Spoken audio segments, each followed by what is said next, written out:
And we are live with some amazing qualifying. Maybe not for Lewis Hamilton, but for everyone else probably. Let's start with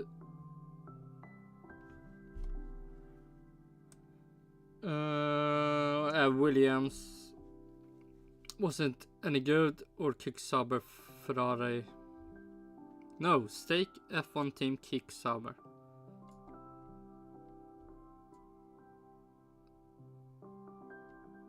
And then Alpine and Yuki Tsunoda and Haas. Or at least for Kevin Magnussen. The fuck, DNF?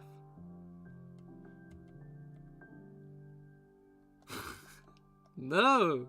Yuki Tsunoda, DNF already in this qualifying.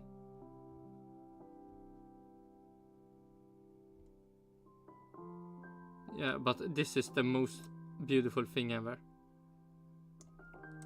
George Russell and Lewis Hamilton, P11 and P12. And then with Nico Hülkenberg above that. Lando Norris didn't finish his lap good enough.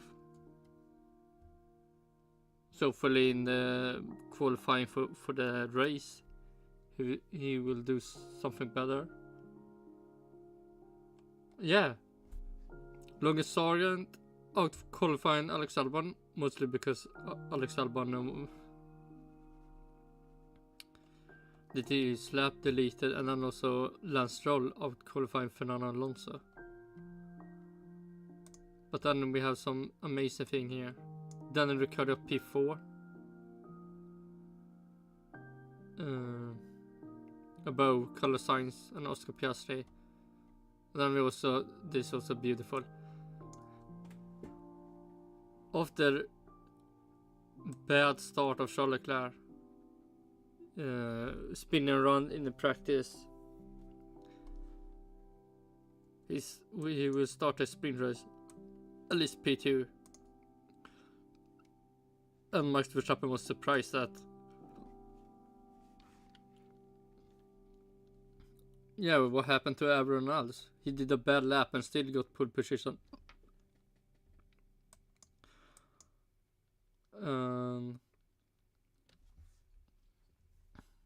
Yeah.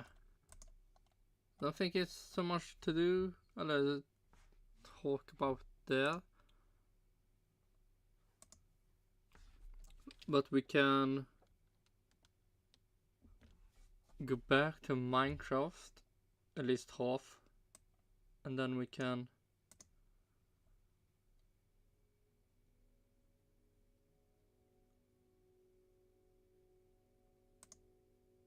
oh, this happened also. Valtteri Bottas don't see Oscar Piastri. Is super slow, and Oscar Piastri brakes, move aside to take the corner to get past him, and then Valtteri Bottas just drive into him. So yeah, that will probably not end good for him for the. I mean, look at that. Man, they could have ended so much worse.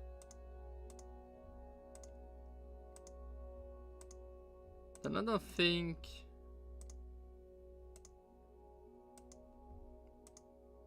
so much more happened than Lewis Hamilton and Russell being super bad. There we have it. Toto Wolff being happy.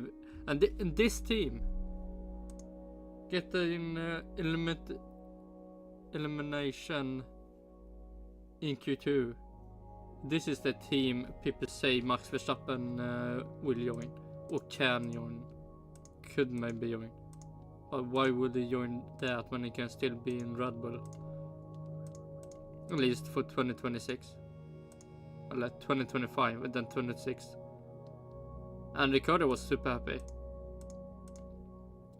on a P4. So I think the only thing that will make this sprint race interesting is what can Daniel Ricciardo do. Can he keep his P4 and get a lot of points, or even podium? That would be amazing.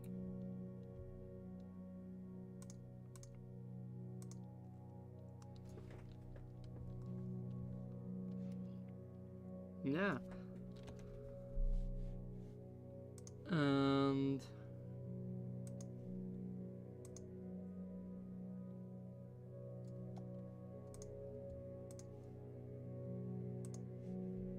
that was that, I think.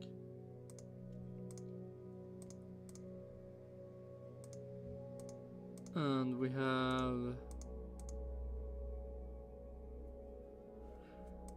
yeah, some Peter Windsor. Hopefully we'll do his qualifying stuff, but until then we have the practice. So let's see what he have to say, and we will be continue the fish collection. We are up 400. Oh my god. Fish are really loud, man.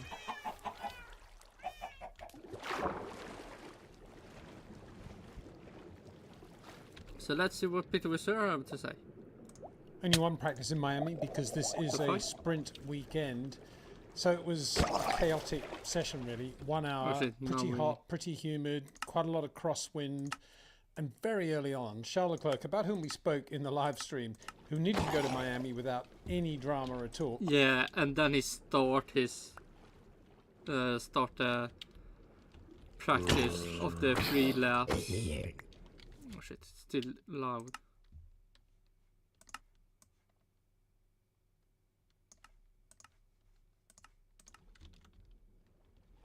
Only good to have some music, but man. Yes.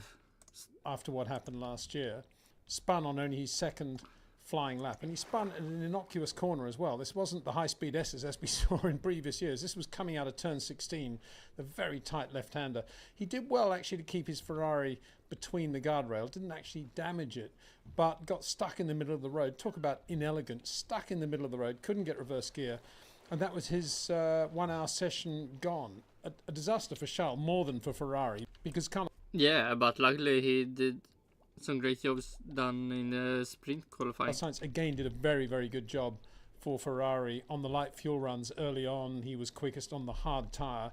Wasn't quickest on the soft tyre right at the end, but he was out there doing a few long runs as well, putting in the homework and really doing all the donkey work for Ferrari, with Charles sitting in the pits doing nothing. Got to say right away and get it out of the way for the weekend, Ferrari deciding to go with quite a lot of blue on the car, I guess partly to celebrate the arrival of HP as a major sponsor, but also because Miami blue, etc., etc. And I think they've just gone overboard with it. It would have been perfect had they just got the blue wheels, which they've got, which look great, which is a nice touch with heritage as well. But all the other dabs of blue all over the car, particularly on the halo and other parts, looks very messy, I think. So it's a bit of a shame, a bit of a lost opportunity. Half true. That's better than doing no blue on the car. They're a bit over the top, which is unusual for Ferrari because normally their styling is pretty good in the Formula One context. Just go back to plain blue wheels. That's all we need. Thank you very much. Anyway, moving on. Very, very good session as predicted for Red Bull. Like everybody, they found it really difficult. These are the medium range of Pirelli tyres. Very slippery track at Miami right at the beginning of the weekend particularly. And Red Bull, like everybody, finding the car very difficult. Max describing the Pirellis as having to drive on eggshells. Mind you, he was the only driver out there, possible exception of the Mercedes drivers, really running a lot of fuel in this 1 hour session. He's the only driver really in a position to say what those Pirellis are like in full fuel race mode, and if they're on eggshells for Red Bull, they're going to be on eggshells for everybody else, that is for sure. But I don't think any of the other teams have really got to that fuel load yet to be able to make that sort of observation. So Max and Sergio Perez did a very good job in this first session with Red Bull, finding the circuit very difficult, but then everybody else did. And because they've got that large sweet spot about which I keep speaking, that they've got more room to maneuver in terms of setup and getting the car right, they made more use of that 1 hour session. Max did one run effectively. There's a bit of traffic early on medium tyres with light fuel. And that's something Max Verstappen also did. One run in the Q1, I think. QS1. One lap. If anything will have happened then. Man, he will have started a sprint race really bad. And then when Charles Leclerc had his spin and the track was red flagged for about 12 minutes, they took the opportunity to fill his car up with fuel, and Sergio Perez for that matter, fill his car up with fuel and do the long runs. Nobody else was doing that. Fernando Alonso didn't get out on soft tyres at the end for the soft tyre run that everybody inevitably was going to do at the end of this session in the build up to sprint qualifying. Fernando didn't even get out because he was late. He was kind of late throughout the session, and he wanted to get in his fuel runs as well. And it just shows how to sync just in 1 hour 2 teams can be, and Aston Martin pretty much on the case. And I think more than anything it highlights how organised Red Bull are, even in this post Adrian Newey's going to leave the team era, still look very, very sharp. And how is Mercedes doing? Out qualified in QS2. Man, who's really in the doomsday era? Max complaining about crosswind. He did have a big moment, a sort of Charles Leclerc type 2023 moment going through the high-speed S's, but he came out of the lap obviously and backed away. But it was a crosswind moment, so it does affect Red Bull as much as it affects everybody else. Anyway, that was the basic picture. Let's have a look at some of the detail of what happened. These were the quickest times from the session, fairly representative. As let's see, is Piastri up there? Where the will no race? Oh, he's far down. And Leclerc also. Russell and Hamilton up there, yes. We were going to go into sprint qualifying to see where all the teams lined up and who got it more or less right with setup and who didn't. And every time on soft tyres there, except Yuki Tsunoda, who was on the medium tyre. Really, really good job by Yuki to do. Where do I record you? There. Okay, not so far off Tsunoda, but really far off in to be as quick as that. Qualifying. Probably shows how much margin there is really at Red Bull at the front end, but nonetheless very good. And then I've got the top speeds as well. Those are not the top speeds as listed in the speed trap. Those are the top speeds they were actually doing on the lap on which they did their fastest lap. So they're more relevant, I think, and that will give them a better idea of where all the teams are in terms of how much downforce they're running, how quick they are on the straight, and what the lap time was. So max quick is 28.5, 3.39. So we should remember that 3.39. If you look at Oscar Piastri, 3.36, 28.7, right at the end of this free practice session. Very good lap. Lando Norris at that point was in the pits, so no comparison there in terms of what he could do. But Oscar looked really good throughout the session. He hasn't got all the upgrades that Lando's got. Lando's got quite a lot of upgrades. Indeed, Mercedes has got a lot of upgrades here as well. And Oscar not running. Yeah, the upgrades did a lot of stuff for Mercedes. Almost like they have a new car again that are bad.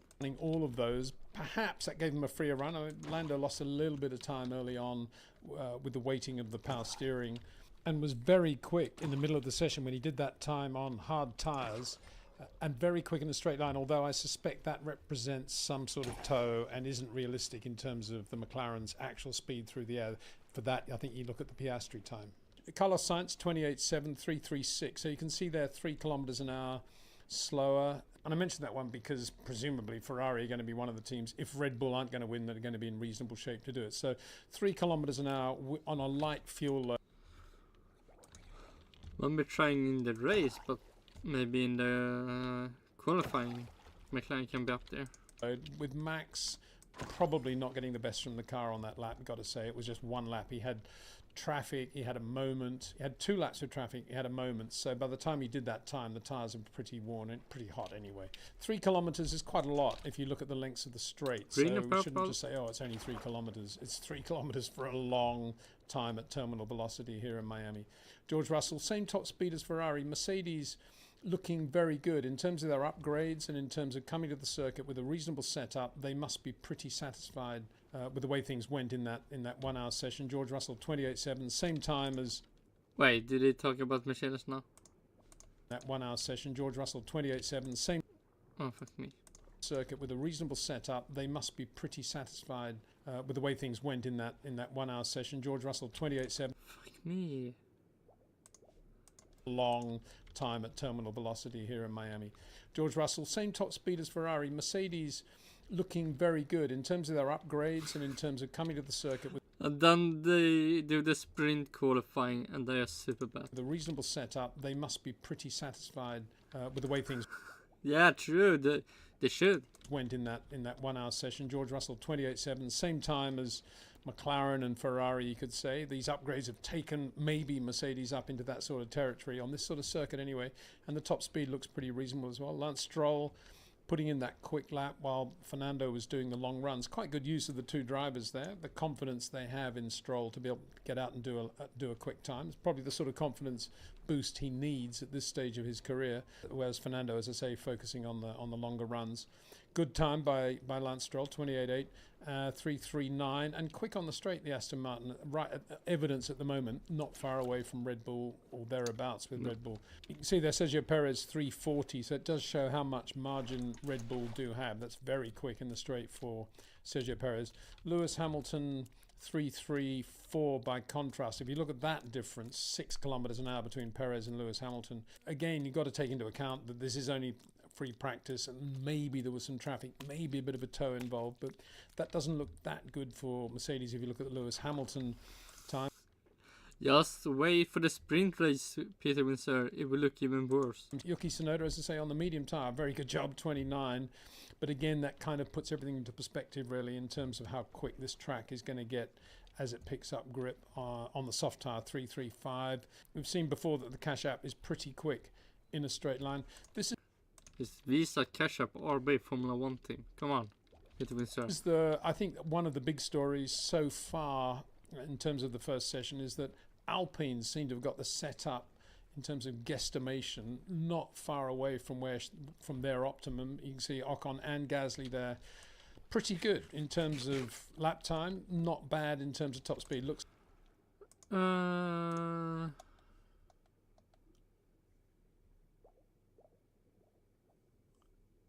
I mean, they are at least up there and try to maybe get some points. Probably not for the sprint race, but for the race maybe.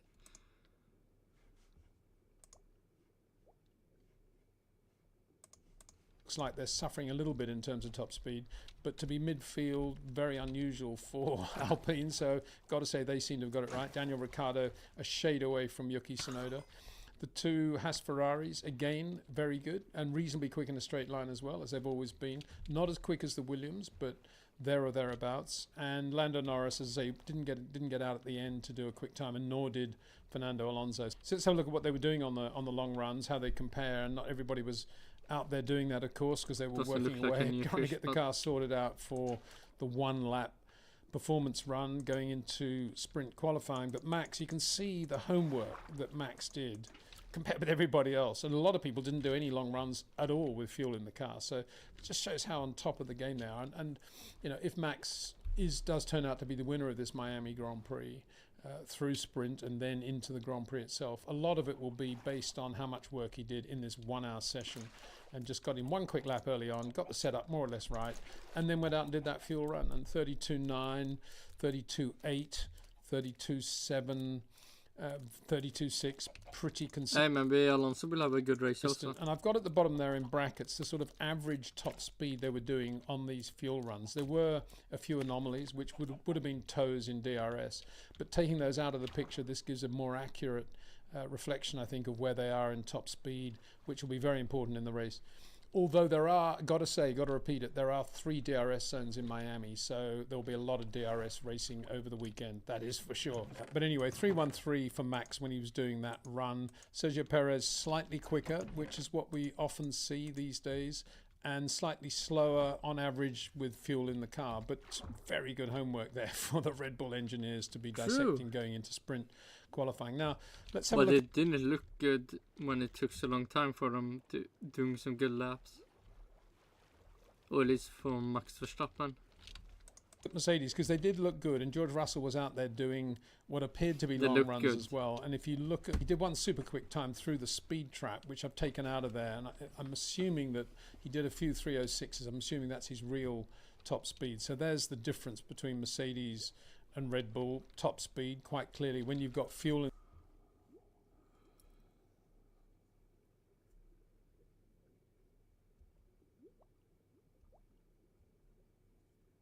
Yep.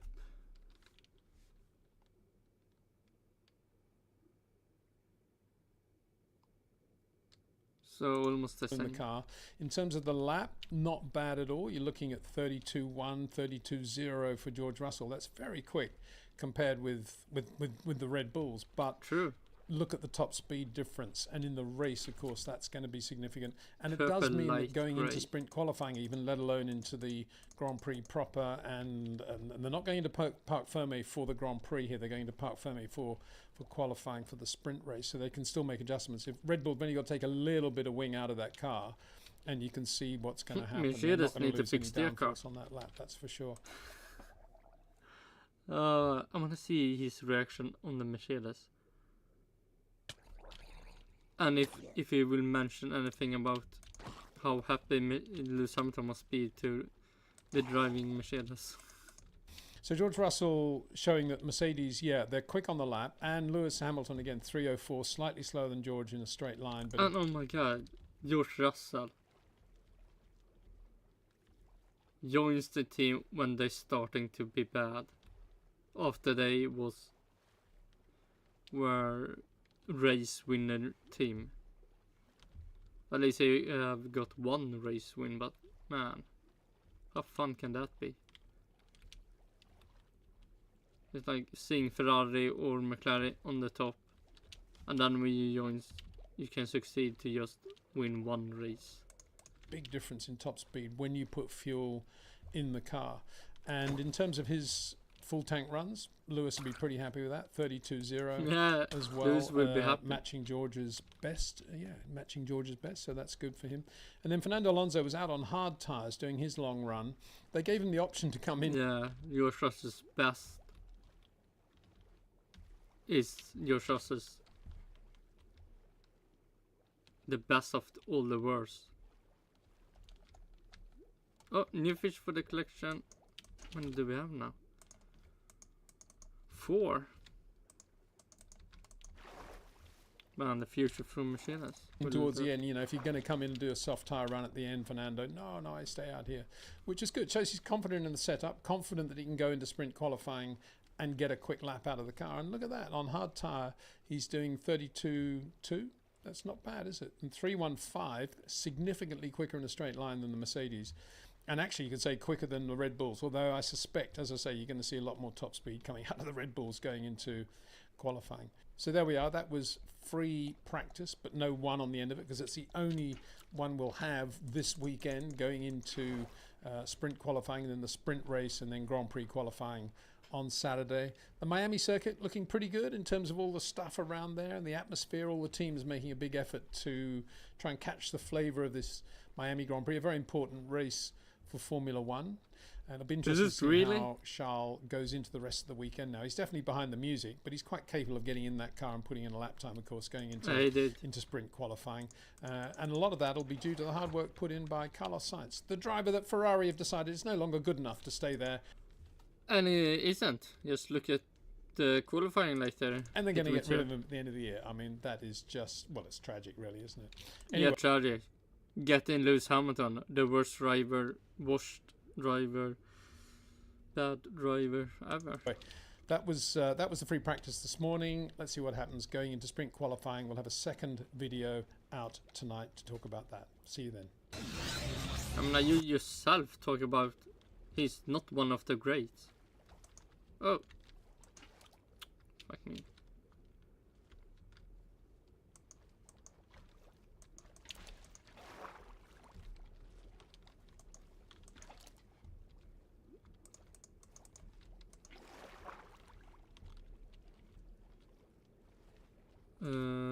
Just go away.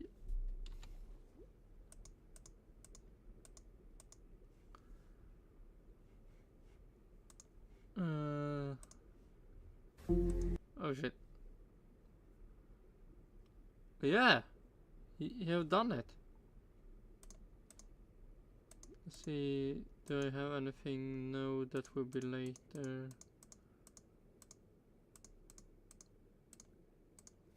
And that will be later. So let's go to Peter Windsor. Man, what a timing.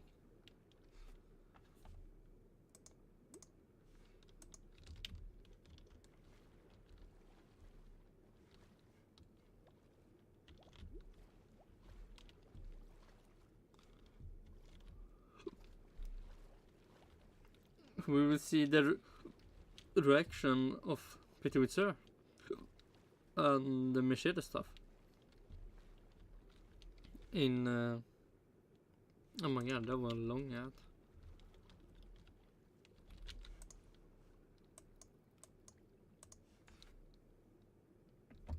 We'll see, Peter Windsor, what do you say about Mercedes and Lewis Hamilton? Do you drive a good car? Blink and you almost miss Formula 1 sprint qualifying. It's pretty dramatic. 2 sessions on medium tyres, Q1, Q2, just enough time in both to run 2 sets of tyres. And then Q3 on soft tyres and only time for 1 run. Completely different game, of course, when they go onto soft tyres. Characteristics change. It's not only just higher grip level, it's how you heat up the tyres on the out lap and all the other things that come into play. And that's what we saw today. McLaren, brilliant in Q1 and Q2. 1-2 at Q1, and Lando Norris, unbelievably quick in Q2 on medium tyres, but then fell away. Both of them fell away in Q3. Actually, Oscar Piastri was the quicker of the 2 McLaren drivers. Lando having a big moment with a lack of grip on the soft tyres, recovering reasonably well. But the sad and frustrating fact for Lando Norris is that the 27.597 lap that he did in Q2 on medium tyres would have put him on the pole had he been able to reproduce that on the soft tyres in Q3. As it was, maybe, but it's also just a sprint race. Save for the re-qualifying. all he did was a 28.4 with a big moment, qualified 9th. For his part, Max Verstappen only 4th quickest in both Q1 and Q2, which gives you an insight into the way Red Bull just look ahead at what really matters and the planning that goes into the way they operate the car. And in Q2, indeed, Max only did 1 run. He just stayed in the garage while the others were out doing the first of their 2 runs and just put in 1 run just to save a set of medium tyres, put in a quick enough lap to go P4. And then it was the sprint, the real blast in Q3 on soft tyres, everybody out together, and Max put in a perfect, sublime lap, as he always does. Really, really good to watch, and takes the pole. It was close, though. Charles Leclerc recovered beautifully from that ridiculous spin he had in untimed practice this morning. A lot of credit to Carlos Sainz for the amount of work he did and the setup work they had on that car and how good it was. But no surprise at the beginning of Q1, when normally you see cars like the Williams and the Haas and so forth out there, it was Charles Leclerc who was the first of the 20 cars out for Q1 because he hadn't done any laps. He'd done 1 flying lap in that untimed session. And he almost lost it on his first flying lap. I couldn't believe it. It was where he went off in 2023. And he goes into turn 7 and the car was very light. He just got up on the curb and kept it and had to come right off the power. He then did a couple of slow laps, and to his credit, he then put his head down, got comfortably into Q2, did the job in Q2, actually went quicker than Carlos. And then in Q3, under pressure, on the red soft tyre from Pirelli, just behind Max Verstappen. Top speed of... Yeah, where Carlos Sainz, the wrong person to kick from Ferrari. Ferrari 336 on that lap. Max Verstappen on his lap 337. So very close. They line up on the front row of the grid. Max Verstappen, Charles Leclerc, business as normal, you could say. And very, very little between them, it would seem, in terms of top speed. That may change when they modify the cars after the sprint race tomorrow before qualifying for the Grand Prix. But come on, Mercedes. Going in, looks pretty close. Although, of course, you've got to say Red Bull do have that very large sweet spot in which they can operate in terms of the amount of downforce they can run. They run just enough just to stay competitive on the straight, a little bit quicker than everybody else on the straight, annoyingly so. But because they're leading the race most of the time with Max, and he doesn't have the benefit of DRS, they have to take that as the gold standard of where they're going to be in speed and in terms of how much downforce they can run. And then Max just gets the best of the car with that downforce level. Really, really impressive to watch.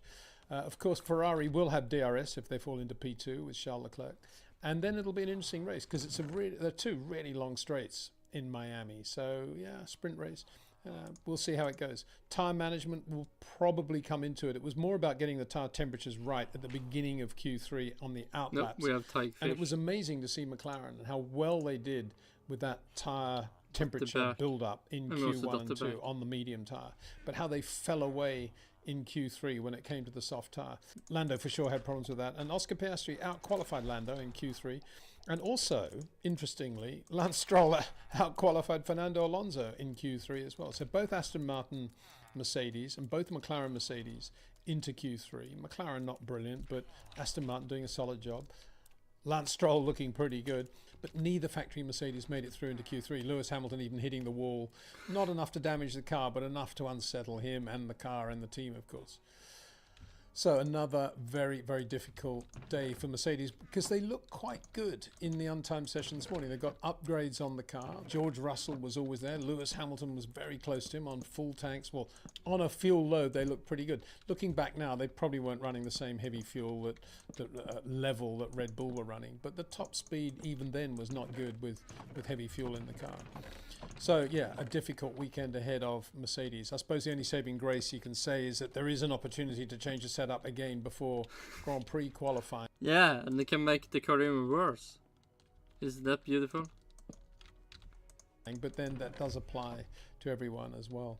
A rather disappointing end to Q3 for Carlos Sainz, but the other big talking point, the other great result, I think, was Daniel Ricciardo qualifying P4 for Visa Cash App. This is the first time we've really seen Daniel looking like Daniel Ricciardo. He looked really good. Even touched the wall, but he touched the wall really nicely in Q2. Just brushed it front and rear wheels, just brushed it broadside, kept going, no real problem at all. And right there on the soft tyre in Q3. So congratulations to Daniel. There have been some difficult moments, but it started to turn around, it looked like, in China when Yuki Tsunoda had a very difficult weekend. Speaking of Yuki, he was very good this morning, and it looked like he was back where he'd been since the start of the year. But then in Q2, possibly as a function of that bad weekend in China and really wanting to make up for it and have a great result here in Miami, he was just over driving and the back end got away from him and he lost a good 2 to 3 tenths trying to correct that in the slow part of the circuit. So yeah, you could say a classic Yuki mistake. He's maybe, but I would say really good for Ricciardo. Wait, 409 plus 9.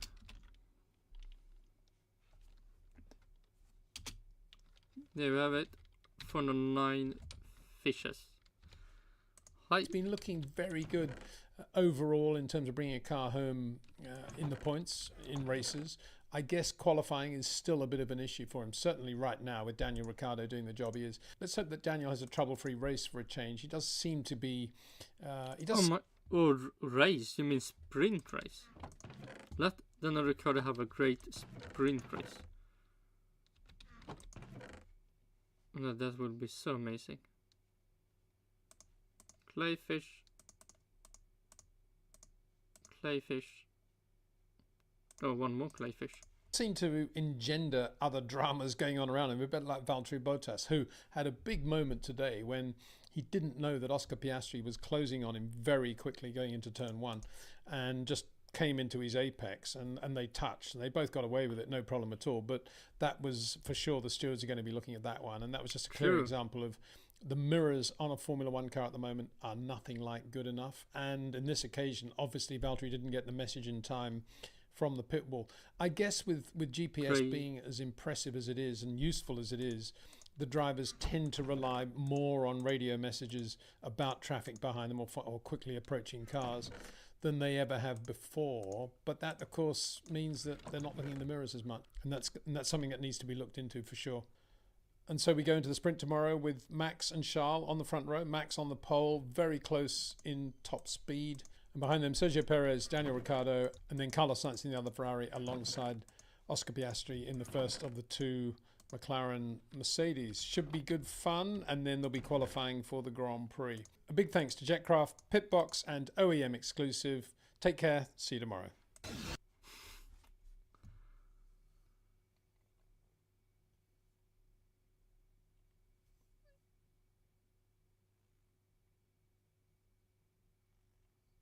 Not much on Mercedes. But we already talked enough on Mercedes. Nothing new to mention. Oh shit.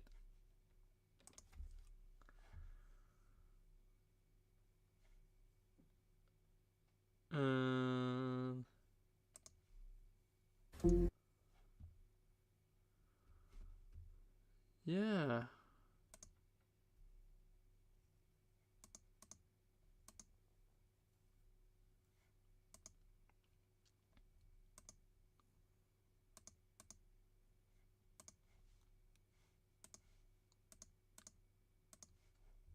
See, do we have anything?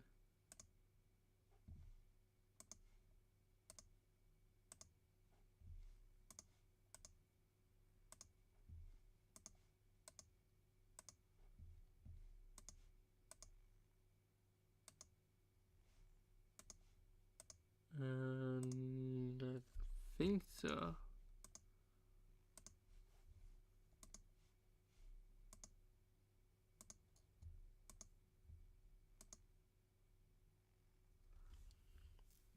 Well, we have something. Aidan Millward. What do you think about the new Lewis and the news opinion on news confirmed 2025 Red Bull departure?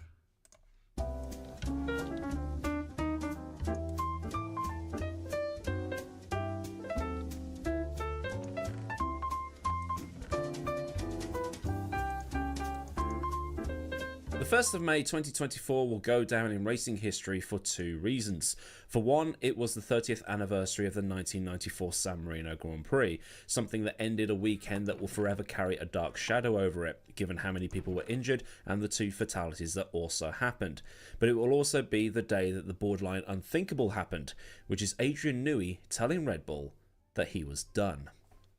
It turns out that the rumours that were humoured in that video turned out to be true after all, despite several comments on that video saying that he's not going anywhere, it's all made up, he's got a contract, and so on and so forth. But it is what it is. True. As mentioned in the video that I did, well, actually, it was last Friday, wasn't it? So does this mean that Friday will be Newey News Day? News for Newey? News. No. Neweys. Oh. Newey Lewis and the News.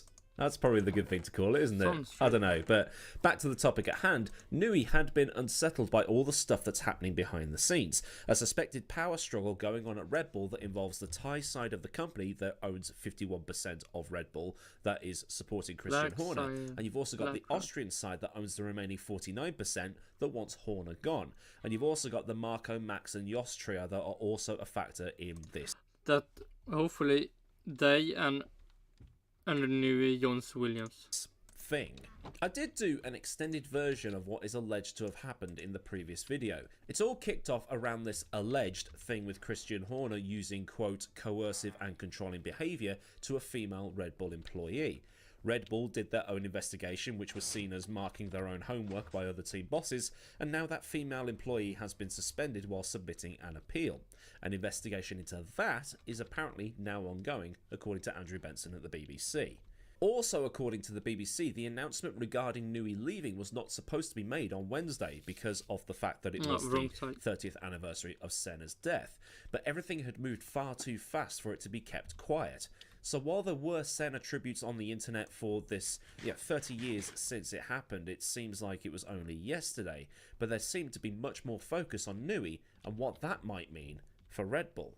Because the word on the street is that there are several people at Red Bull that have a bit of a bone to pick, because for all the work that they are doing, Newey seems to be getting all the credit. Because you see it all the time, it's the Adrian Newey designed Red Bull, but the people that are working on it are going, well, hang on, this guy only works 150 days of the year, so like half of the year on the car. We do all the work, and he gets all the credit. True. Nah, don't work that way, bruv. I'm assuming they say bruv. I mean, it's 2024, isn't it? Because it's not just Newey, there's Pierre Vacher, I think that's how it's pronounced, who is the technical director. Ben Waterhouse, the chief engineer for performance. Paul Monahan, who is also a chief designer for performance, and then you've got Craig Skinner, the chief designer, Jerome Lafrage, who handled the composites and structures, Edward Aveling, who's the boss of the mechanical and systems, Enrico Balbo, who is the head of aerodynamics, and Ben Hodge. Wait, all these people. And if Andrew Newey leaves, they will be bad now.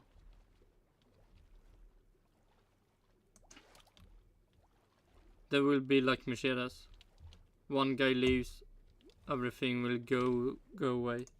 Hodgkinson, who is the power unit technical director. That's a lot of people, for whom one person is getting all the credit from the media and the fans. True. Which must be like how Paul Simon felt when Bridge Over Troubled Water came out. Art Garfunkel sang the song. He sang it beautifully. He sang the whole thing except for the third verse, which had Paul Simon doing the harmony, which was, well, only there so that Paul Simon could get on the song, and then Art Garfunkel got all the credit and all the praise. But Paul Simon wrote it. Yeah, that's your pop culture reference for today. And if it is the case, I can see why some people in that department might be a bit hacked off.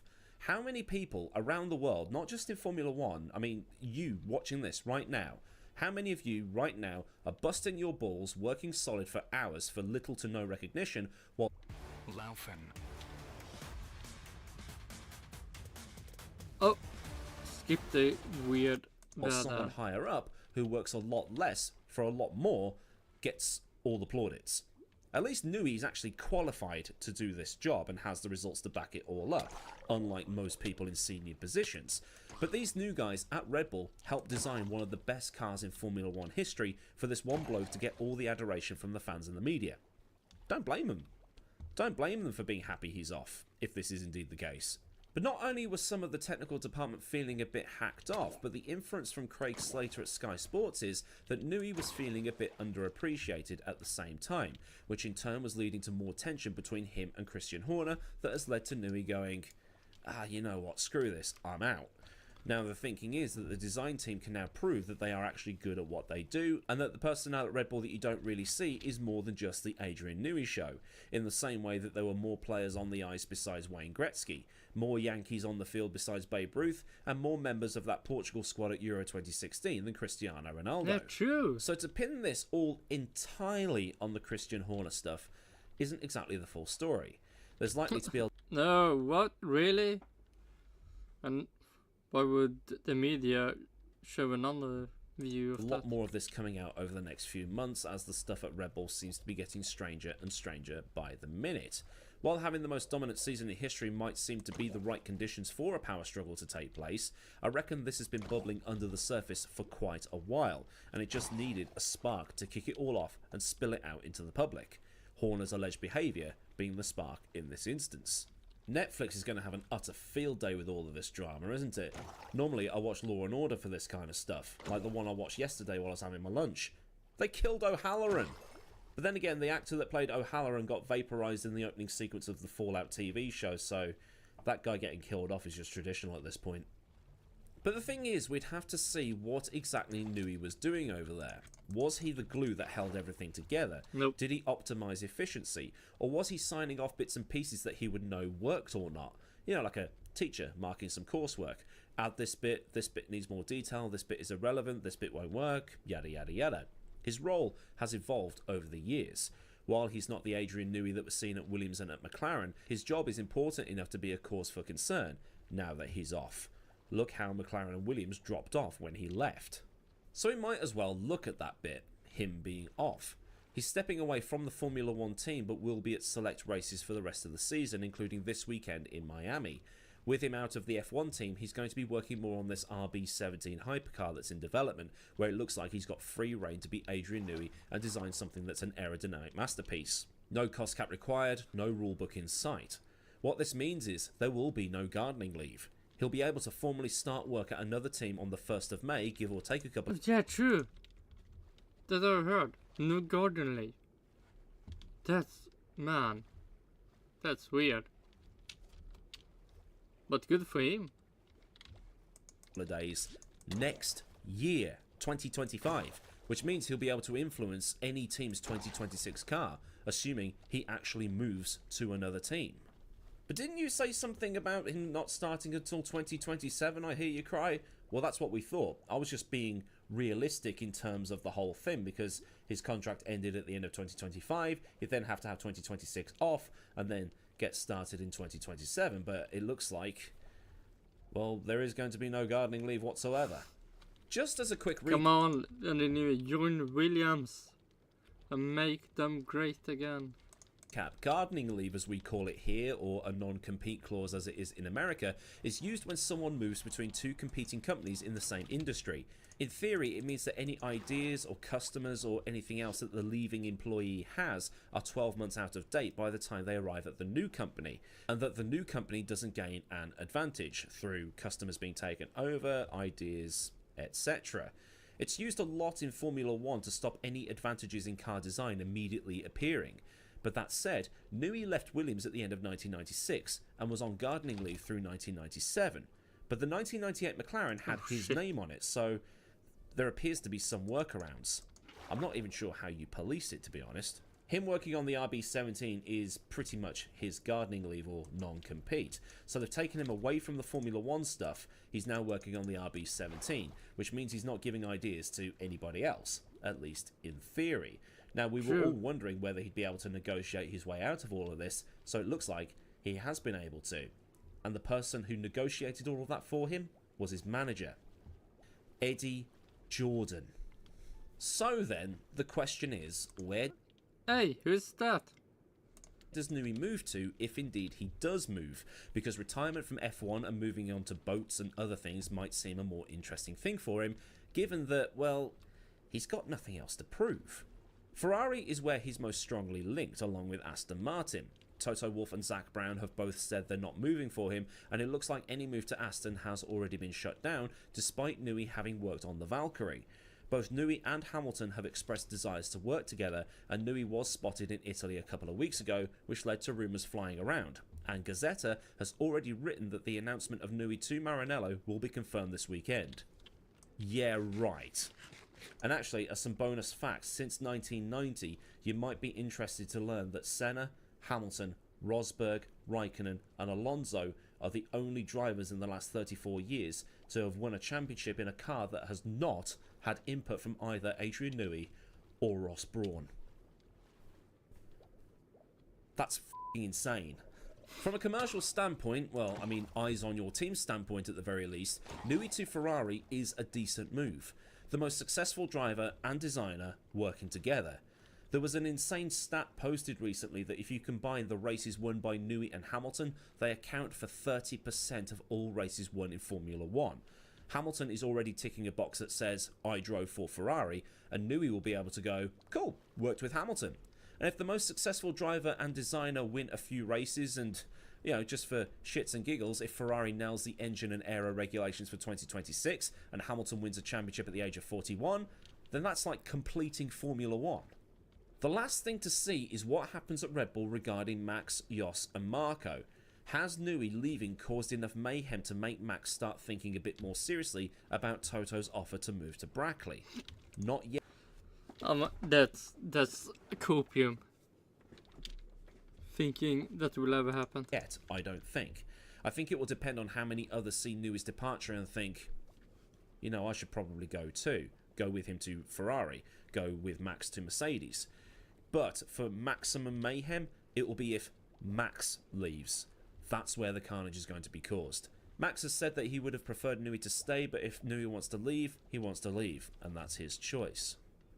There's probably a reference to Domino's toppling or the House of Cards coming down, but I can't think of anything really witty to say.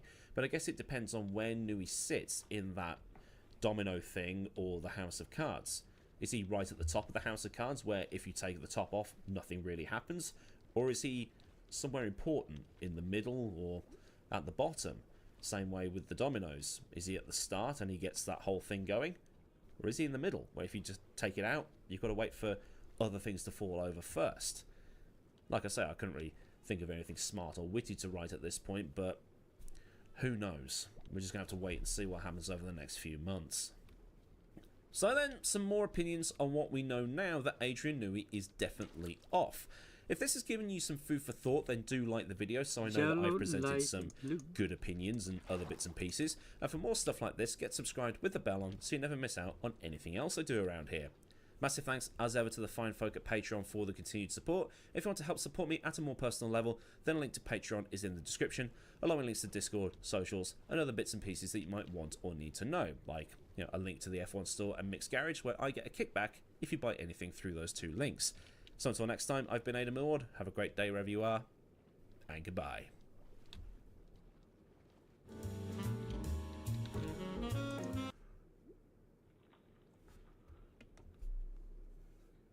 I really hope any new Jones Williams and get Max Verstappen joining them. That would be so amazing.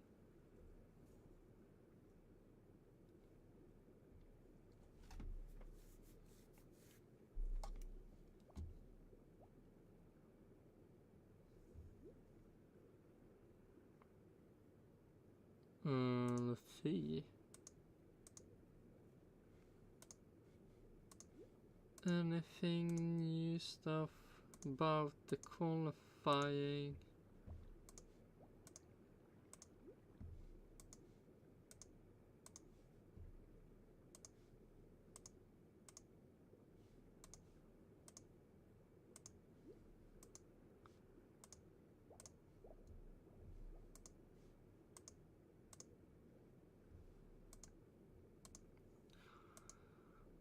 Doesn't look like that, so we can start with a Arta Senna, remember by Bruno Senna, a Fun Beyond the Grid podcast. Let's see what they have to say. To us racing fans, he was one of the greatest drivers in the history of the sport. In Brazil, he was and still is a national hero. To the world, Drugovic will probably never get that good, but it will be fun at least to see him in Formula 1. he was Ayrton Senna, three-time Formula 1 world champion. To Bruno Senna, he was Uncle Ayrton. I think being a kid, I had like my hero right there with me. My reference, the person that I wanted to be like was there and he was teaching me. At that time I thought, I just want to do the same as he was doing. What Ayrton did behind the wheel of a racing car left us awestruck and inspired. The shock of his death, 30 years ago on the 1st of May 1994, was felt around the world. But it was felt most strongly by his family and 10-year-old Bruno.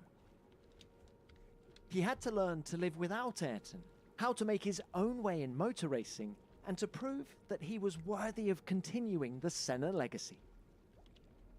They were not comparing me to the people that I was racing against. There was always this stigma that I was not as good as my uncle, and that was the only thing that mattered, even if the opportunity never really came about. So I kind of had to deal with it because the only way to prove people wrong was to have results.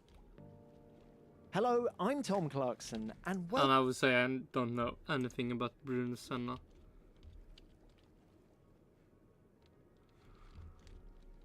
So I can guess it didn't end well. Maybe like with Mick Schumacher.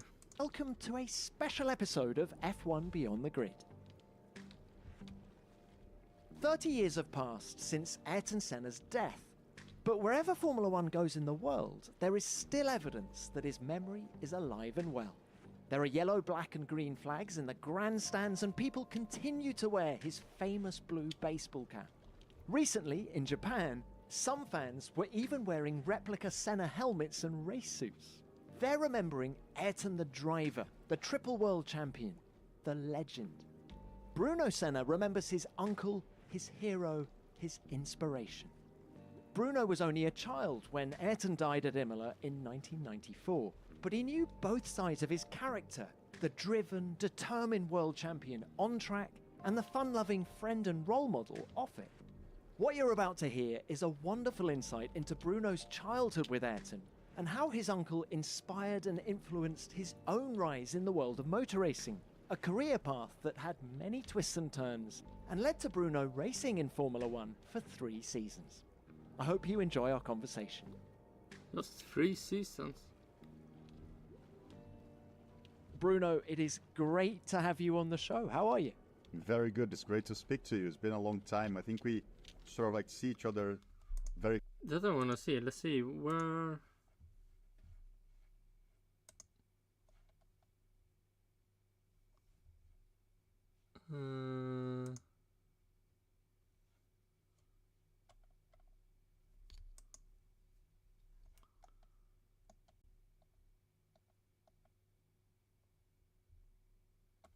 I think I need to search on it.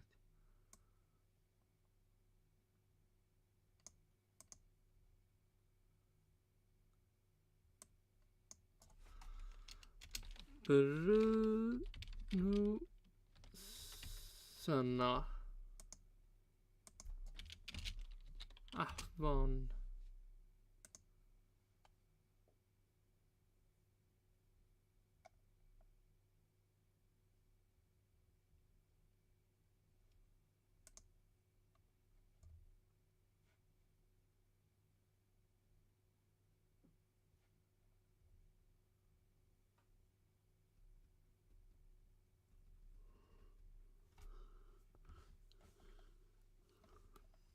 So 2010, 2011, 2012.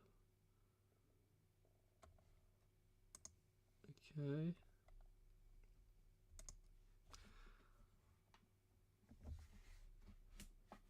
Let's see, 2012. No, 2010 first. Bruno Senna. 0 points.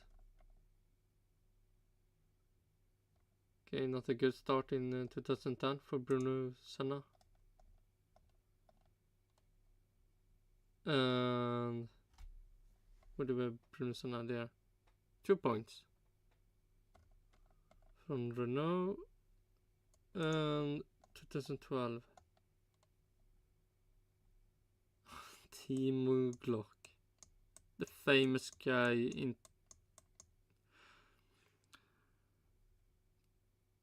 must be 2008.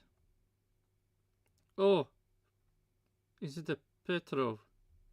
Famous in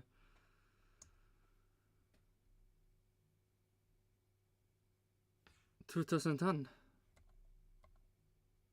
Okay, but yeah, Bruno Senna. Where do we have him? Bruno Senna. There. Oh, 41 points. Oh my god, for Williams also. That's something.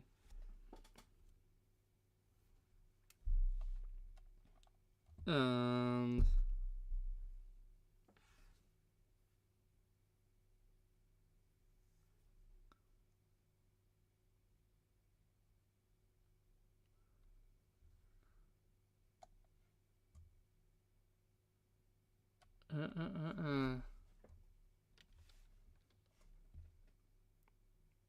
yeah, back to Bruno Senna.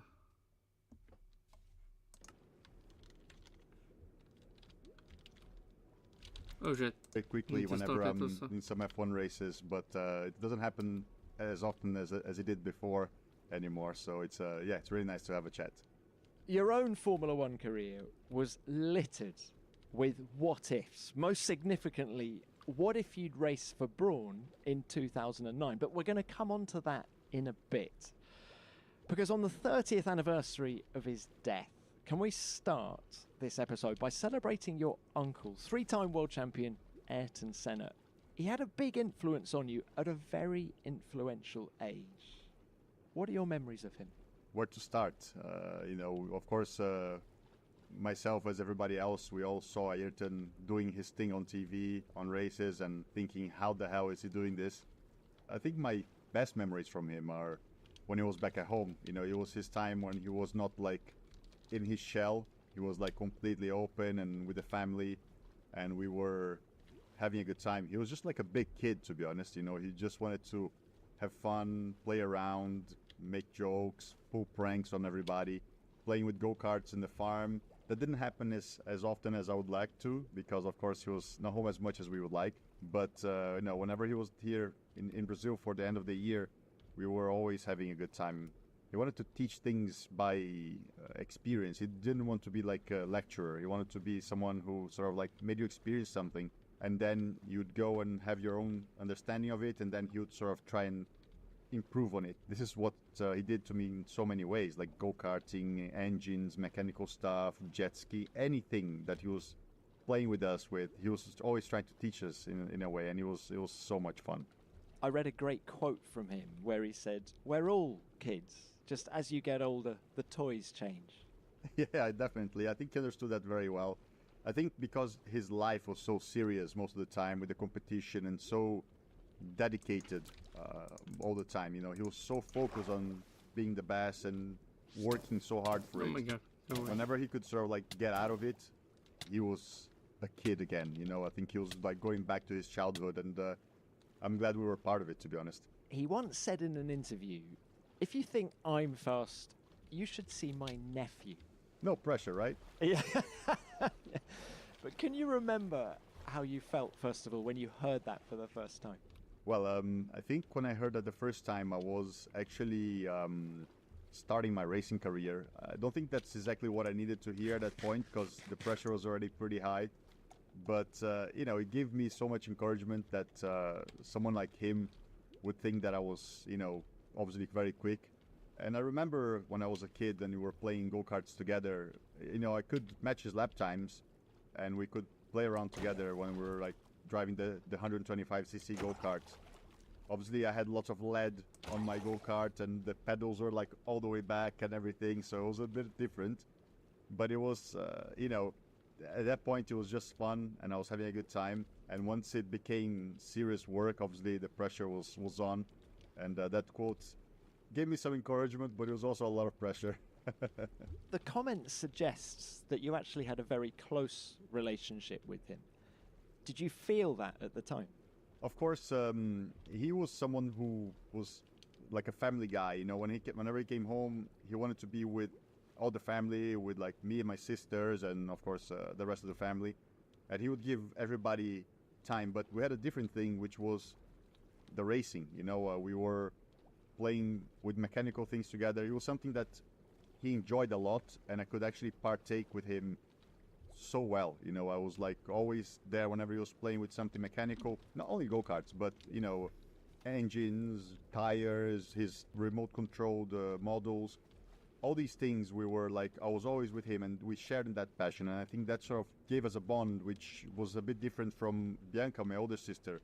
She was a bit older, so she had a different relationship with him. My little sister Paula had a different relationship with him. We had this thing that was kind of like ours because we were like racer guys, just having the same common interests, and for me it was amazing. You were very young, single digits at the time. Did you ever attend a Grand Prix with him? Yeah, I only went to practice in 1993 when he was at McLaren. I remember him putting me inside the car, and obviously I was like inside the seat and I could only see like the bottom of the steering wheel basically. And it was the first time I was like had the experience of being in a race car, and it was So really little. cool. And then in 1994 we actually came to the track again. It was the second time I came to Interlagos during the F1 race. So honestly, it was just for me as a kid, it was like incredible, like an amazing experience. Were you taken aback by the way people reacted to him? Not just people in Formula One, but the Brazilian fans. Can you remember that? The thing that sort of put it in perspective to me, really, was when he won Interlagos in 1991. Yes, Ayrton Senna achieves his ambition to win the Brazilian Grand Prix. Senna has won. Vencedor, winner. Ayrton Aye. Senna in Brazil. This is what he's been working for all his career, and he's now achieved it. Nice. That's when I really sort of like understood just how big he was, because he won the race there and we could see it on TV, but if you don't have like the experience in person, it's so hard to understand it. And after he won the race, when he came back home, you know, he was tired, he was like inside the house and trying to recover, and then we were all together with him. He was super happy, but he was so tired. and there was maybe 5,000 people outside of the door of the house, just on the street, partying. You know, there was like a massive party there. The whole street was taken by people. As tired as he Biggest was, celebration he came ever. over, he like got on the wall of the house, and then he was like there and celebrating with all these people. That's what sort of put things into perspective in a way. And even at that age, I was only like 7 years old. I mean, a same celebration will happen surely if Lewis Hamilton also wins. Yeah, probably. Still, like, I was like, wow, this is something absolutely amazing.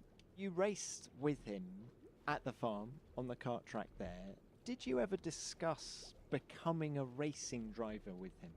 To be fair with you, it was quite interesting because I think being a kid, you know, I had like my hero right there with me, right? Which is something that's so rare, I guess. I don't know if it's something that people can say. So I had this amazing thing where my reference, the person that I wanted to be like, was there, and he was teaching me. At that time, I thought I just want to do the same as he was doing. You know, all I wanted to do is like be like that guy. Yeah, it was a weird thing because it was very special, you know, but it was also like this motivation for me to go and be like him. And you know, a lot of what I learned was also from my grandfather, because he was there all the time, and he was the one who sort of like put Ayrton in the go-karts. But whenever Ayrton was there, it was like this guy that I want to be like, or, you know, be better than. You know, as a kid, you have like your dreams. Whenever we were on the track, the clocks came out, we were pretty close, so it was amazing. I mean, he was a brilliant racing driver, but what else was he good at? What other Nothing sports? You know, can you give us any insight? Was he a good cook? I'm not sure about cooking. I don't think I've ever had his food. I mean, in sports in general, he was very good. I remember him playing tennis. He was actually quite good at it, and he loved it. But if there's something that for me stood out a lot, was how good he was with like flying his RC models and his little planes.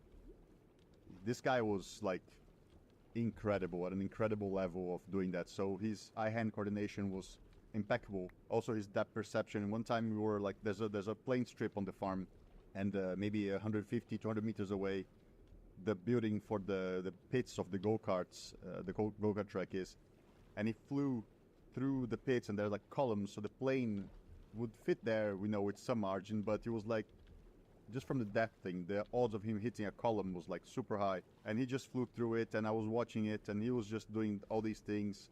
That's what sort of like stood out to me. He was amazing at doing that, and whatever he wanted to do, to be honest, but that one was like incredible. He instilled in you a desire to race. He instilled in you a desire to be competitive and to compete. So, 30 years ago, Imola, 1st of May, how difficult was that for you, 10-year-old Bruno, to process? You don't really absorb it immediately. It takes like a long time for you to understand, or at least for me anyway, that he was not there anymore. In some way, he was still there. Man, it must be so weird. Knowing that happened. The person you just saw is no longer there. On the same day. Because there was so much going on about him and so on that, and because he was not at home all the time, like you miss him being there less because, you know, he was not home all the time. But, you know, with time you sort of like understood how things change and how... Oh, they can even make it longer. To recognize, oh shit, that person that sometimes come will now never come. Life change in general from, you know, from a family perspective. I mean, immediately for me, racing was off the cards because my grandfather, who was the one who took me go-karting, he said, no more, this is done.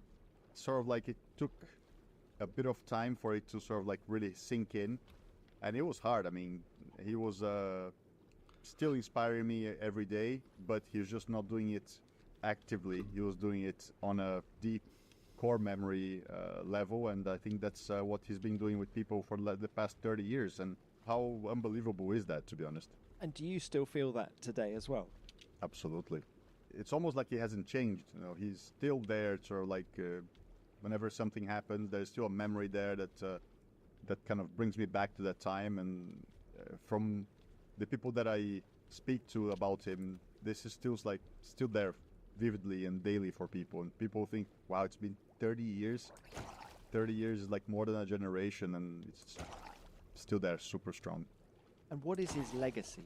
Apart from the racing legacy, I mean, safety in racing that sort of continued to improve after him and everything, there's the people that he inspired, that inspired the Yeah, he inspired some people, but some people in the wrong way, probably. kids, and their kids inspired their kids. Even people who have never had a chance to see it, and they still get inspired by him. And this kind of legacy is when you have social media bombarding people and you're exposed to all this content all the time. Him being there and bringing good values to people that never had a chance to see him is something that, honestly, it's an amazing legacy.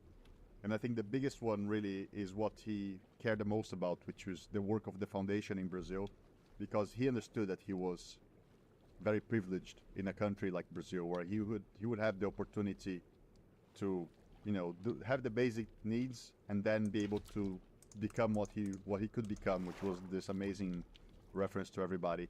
So I think the fact that he inspired my mother to create this foundation, which gave the opportunity to millions of children in Brazil to have an education, and from then on potentially fulfill their abilities, is something that is really a legacy that hopefully will change the country for the better in the future. And the foundation is still doing as much work today as it was 30 years ago? Yeah, I mean, 30 years ago, definitely more than then. Now, it's a very different scenario nowadays. The foundation has done so much work, and a lot of people have picked up on that, and things have improved in that way, which is amazing. And the foundation continues to push and hopefully give people a greater opportunity for the future, which is what matters. Well, Bruno, he was an amazing man. He inspired millions around the world, as you say. And I think a lot of people's love for Formula One today still stems from him. But can we talk about the effect that Imola 94 had on your own career? So your grandfather says no more karting. How did you feel about that? You're faster than Uncle Ayrton. That's what he said. Well, I didn't know that then. To be fair, I mean, I was 10 years old, so it's very hard for you as a child to sort of like push through against the family. At that point, I was like driving every day, every weekend in the farm, and it was a lot of fun. And I had only done a couple of races at best, so it was not something that I was like competing. So in a way, it was like a change of a fun activity. It was not. I was not competing. I was not like doing it like as a profession just yet. The first couple of years, I missed it because I wanted to go play, but I was also becoming a teenager, and I was having fun with my friends, and it was like, yeah, okay, I miss it. I still felt like a go-karter, but I was obviously losing this time. But I think when it really sort of like started to hit me was maybe when I was 15, 16 years old. I saw all the kids I was racing against or playing with, in the go-karts, and they were like becoming pro drivers, and they were competing and they were winning races. And I was like, man, you know what? I was beating those guys. Why are they winning races, becoming what I wanted to become? I thought it was like a wasted talent in a way. So that's when things really started to become difficult, and I started to try and annoy my mother and everybody, but it was quite tough in the beginning. And then, my mom thought, he's just like a teenager. He wants to go be a racer boy. So she told me, just go get a go-kart in the farm. We had like some go-karts from this race that happened in like 1991. There were maybe 15 of them there, where I put like 3 together from all the parts that were good from the 15 go-karts. So you can imagine what the level and what state things were there, because they were like, almost abandoned. And that's when I started to try it, but it was tough to begin with. I was just obsessed about it, so it was quite fun. I mean, what were you going to do with your life without racing? Had you thought about that? What were you studying? At that point, I was like, oh shit, really missing it, and every time I drove a go-kart, I was like, Yeah, quite. We need to do some math. 1, 2, 3, 4, 5, 6, 7, 8.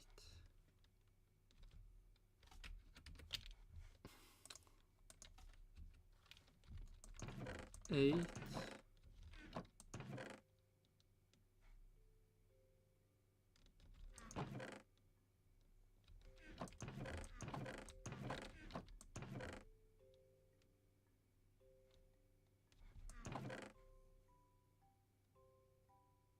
9.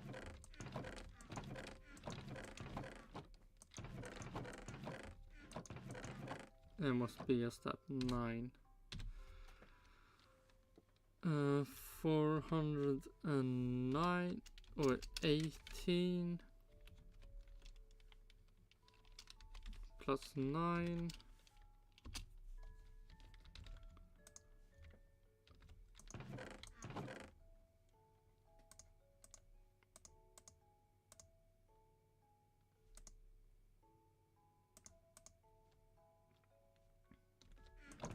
What did we have?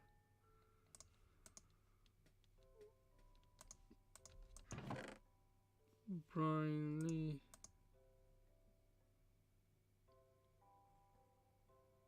Oh my god, it's spotty. Det är väl briny. Yellow, green, yellow, green. What do we have?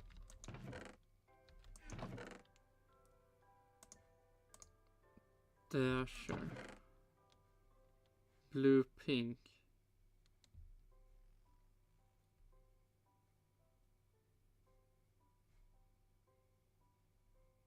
What do we have? Blue. Blue, pink.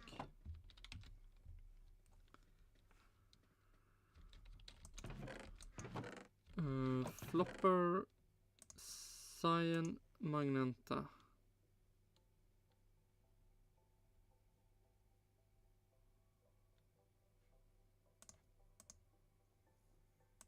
-1.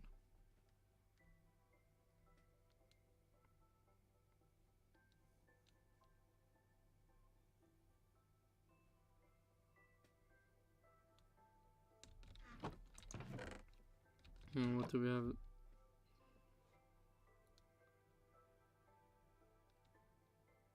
Flopper. Lewis Hamilton fish. Det är väl glitter. Yellow, light blue.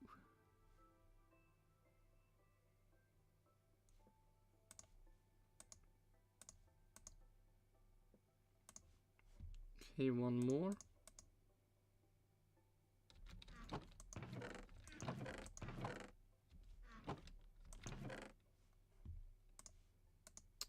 Brown, magenta.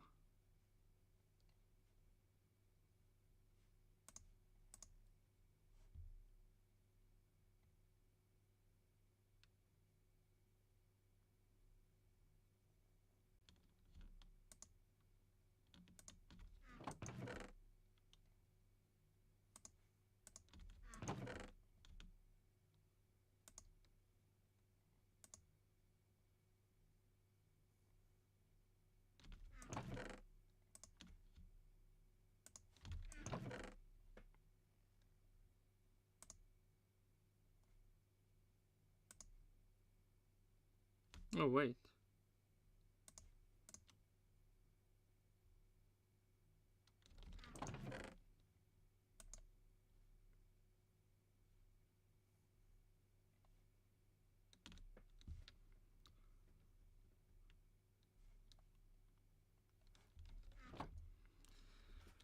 And then we have spotty, yellow, green. One more that I already have.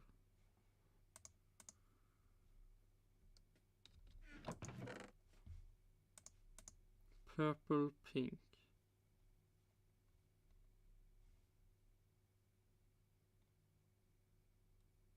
Purple, brown.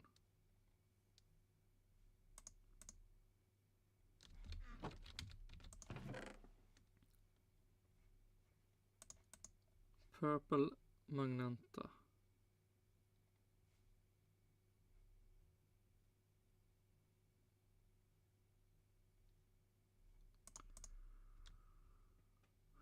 Nope. Det var purple.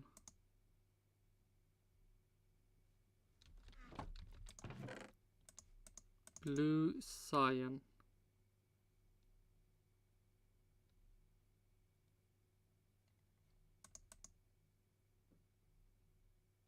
nice. Okay, -4.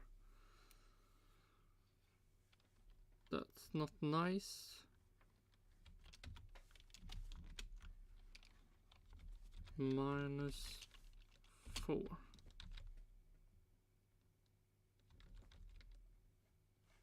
Having the best time. So I thought, you know what, it doesn't look like I'm gonna have the chance to become a professional racing driver. I'm just gonna go work in the business of the family and then have racing as my sort of my hobby. When I was 16, 17, I was working with my grandfather in one of the car dealers that we had. I was just trying to get experience and go through different parts of the company. And at that point, I was just driving go-karts whenever I had some time. I was also going to university. I did business administration, which I absolutely hated, by the way. So, you know, it was just something that, you know, you do what you can. My mother saw that I was really trying. And I think when you're a mother and a sister, you know, in this whole situation, she was extremely brave to, like, even contemplate the option of letting your son go racing. So she was amazing. She was the one who spoke to Gerhard Berger, you know, asked him to give me a help. Have you discussed it with your mother now, in hindsight, just the decision to let you go racing? Because, you know, speaking as a parent myself, I think Oh my god, given almost looked the everything the same. family had been through, I find it an extraordinary decision by your mum. We don't speak about it in that way. We kind of like joke about how crazy life has become since I went racing. A lot has just changed, and of course in 20 years things change, but yeah, my racing career has sort of like also in a way sort of like shifted the family around a little bit, especially my part of the family, my mother, my sisters. So yeah, definitely quite a interesting change in dynamics. I think she's quite confident that she did the right thing. She probably thought the same when Ayrton was told by my grandparents to stop racing when he had just won the championship in the UK in F3, and he was about to come back to Brazil. You know, I think she thought the same would happen to me, that he just like took his energy away, took his like you know, his inner life away from him. I think she was afraid that the same thing would happen to me. Hard to say. I didn't go through my whole childhood and teenage years racing as he did, but I think that's what she thought, and that's how she went about it. How did what happened to him at Imola affect your attitude to risk? Not at all, to be honest. When you're in the car, you understand the risks that you're taking, even as a You understand, but you don't think about it, so do you really understand? Probably not. kid, you know, you sort of like, obviously, the younger you are, the less you think about the risks. You know, I had gone off in the go-kart track in the farm. I had my big bumps there, and you know how it hurts. You know, things obviously, I could see that things had changed a lot. Even when I started racing, every F3, F2, any of these cars were like full carbon fiber monocoques, and the safety level of the racetracks was quite different. So I think the difference between me and the kids that I was racing against, first I was a bit older than most of them, but also I probably respected the danger a bit more. I think this is something that maybe because I had this experience, it sort of like put things into a perspective for me. And what about the 10-year hole in your racing education? Were you aware that you were on the back foot? It was so overwhelming for me in the beginning. I had no idea why I was quick on one day, why I was not quick the other day. More often than not, I was quick. So for me, it was like, okay, there is hope there, and I can learn to sort of like be consistently quick rather than just be up and down all the time. This is something that really gave me encouragement in the beginning. But certainly, you know, when I did my third race weekend in Formula BMW in the UK in 2004, it was the third ever race weekend that I did. I qualified second in a 30-car field in mixed conditions. I could go quick, you know, and there was a strong field. But then when we came to the race, it was cold. I didn't know how to warm my tires up properly for the race start, and I went down to 6 and I finished the race there. You know, it was like a learning curve, and the progression was quite good when you think that I had no experience whatsoever. And my first full year of motor racing, I was in British F3, which is extremely competitive. So having podiums there and being quick, you know, quite a few times was a good victory, I think. Definitely was. And can you tell us a little bit about the influence that Gerhard Berger had on you and on your career and any advice he gave you? Yeah, Gerhard was, first of all, a very fun influence. You know, he told me so many stories of his time with Ayrton, so it was quite a cool experience with that. But he was also very direct, quite interesting perspective. You know, normally I think when you have like family pushing you through something, the family is always encouraging and they're always like, you know, trying to soften the blows and things are not going so well. Gerhard was just more like straight into it. No bullshit. You know, we did some testings like, yeah, you're quick, but you're like all over the place as well. Oh my god, and, so many I zombies. was like, yeah, fair enough. Didn't expect anything else. And then we did these races in Formula BMW. It's like, well, these kids, they're crashing too much. They're making too much of a mess. You're too old. If you have any chance of doing anything special, you need to go straight to Formula 3. And I'm like, wow, you know, when you got to F3, these kids, they had 10 years of go-karts, a minimum, plus another 3 or 4 years of junior series, and I'm just going in there in my first year. Said, well, that's your only chance. You gotta just go do it, and if you do it well there, then you have a chance. So that's how he sort of like made me go straight into it. And do you think he was right? I don't know. It's really difficult. I mean, as I said, I was 20 years old. In F3, the kids were like 16, 17. So there was then at least a 3-year gap between me and the other kids. I had to sort of like fast forward things, and the only way to get experience was to try and get the experience there. And I think if I got the experience in Formula BMW or F3, probably the main difference would be where in the grid I would be. Maybe in Formula BMW I would be winning more. In F3, if I was running, you know, in the top 5, top 7, it means that I was doing well. So I guess he was right. Just one copper? But from all that? Let's talk about winning then, because the first time I saw you race was in F3 when you were part of the support package for the 2006 Australian Grand Prix. I think there were 4 F3 races that weekend, and you won 3 of them. That was a decent statement of intent. Yeah, it was. I mean, there was no simulator, nothing like that then. So coming to the racetrack for the first time in a car that I'd never driven because it was a different car. Yeah, it was quite a challenge. There's a very funny backstory about this. I was doing the British F3 testing the day before I had to go to Australia. So I literally did a test. I think it was Oulton Park as well, and I just drove straight to Heathrow, carrying my F3 car seat with me because I would have no time to make a seat in Australia. Flew to Australia with my F3 seat in the overhead baggage bin, and my race suit that I had just used worn to do the test. So I was like all sweaty. So it was like a full like bad setup. My flight was delayed. I landed in Melbourne.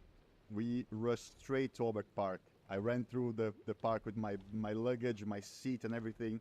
Got to the paddock, put my race suit on, put the seat inside the car.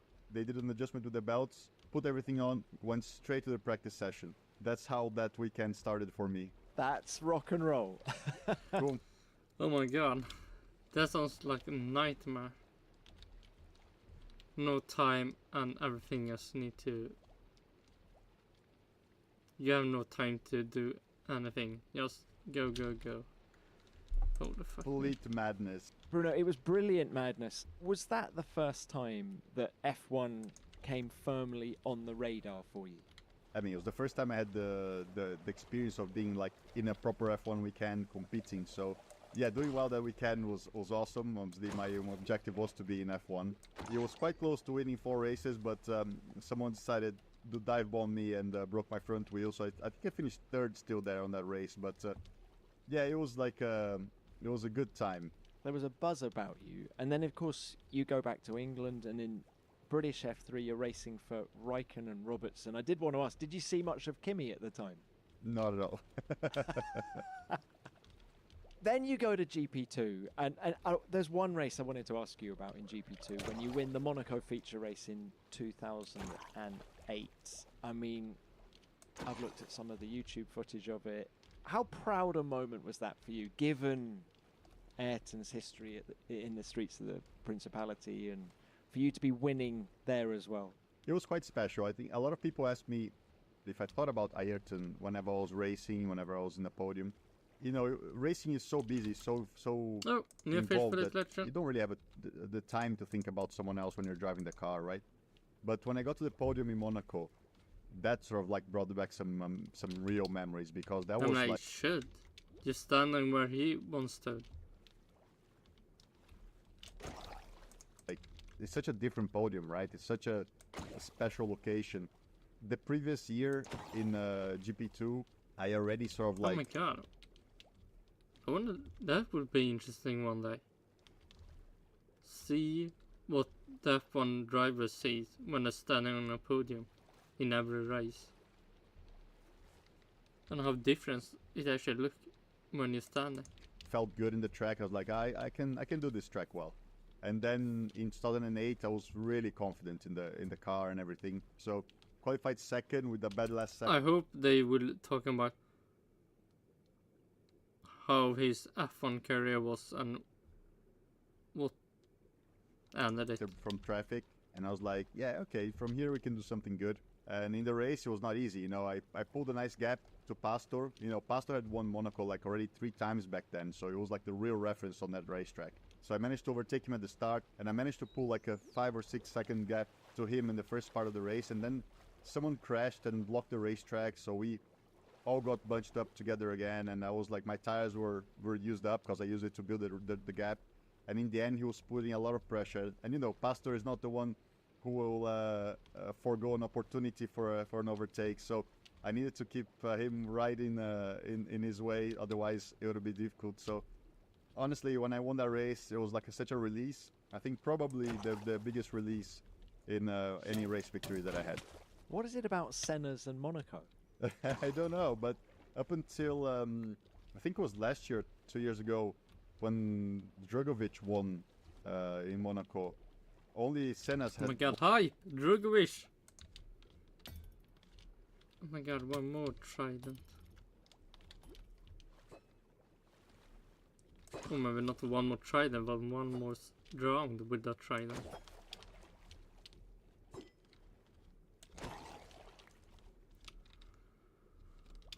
But not a trident for me.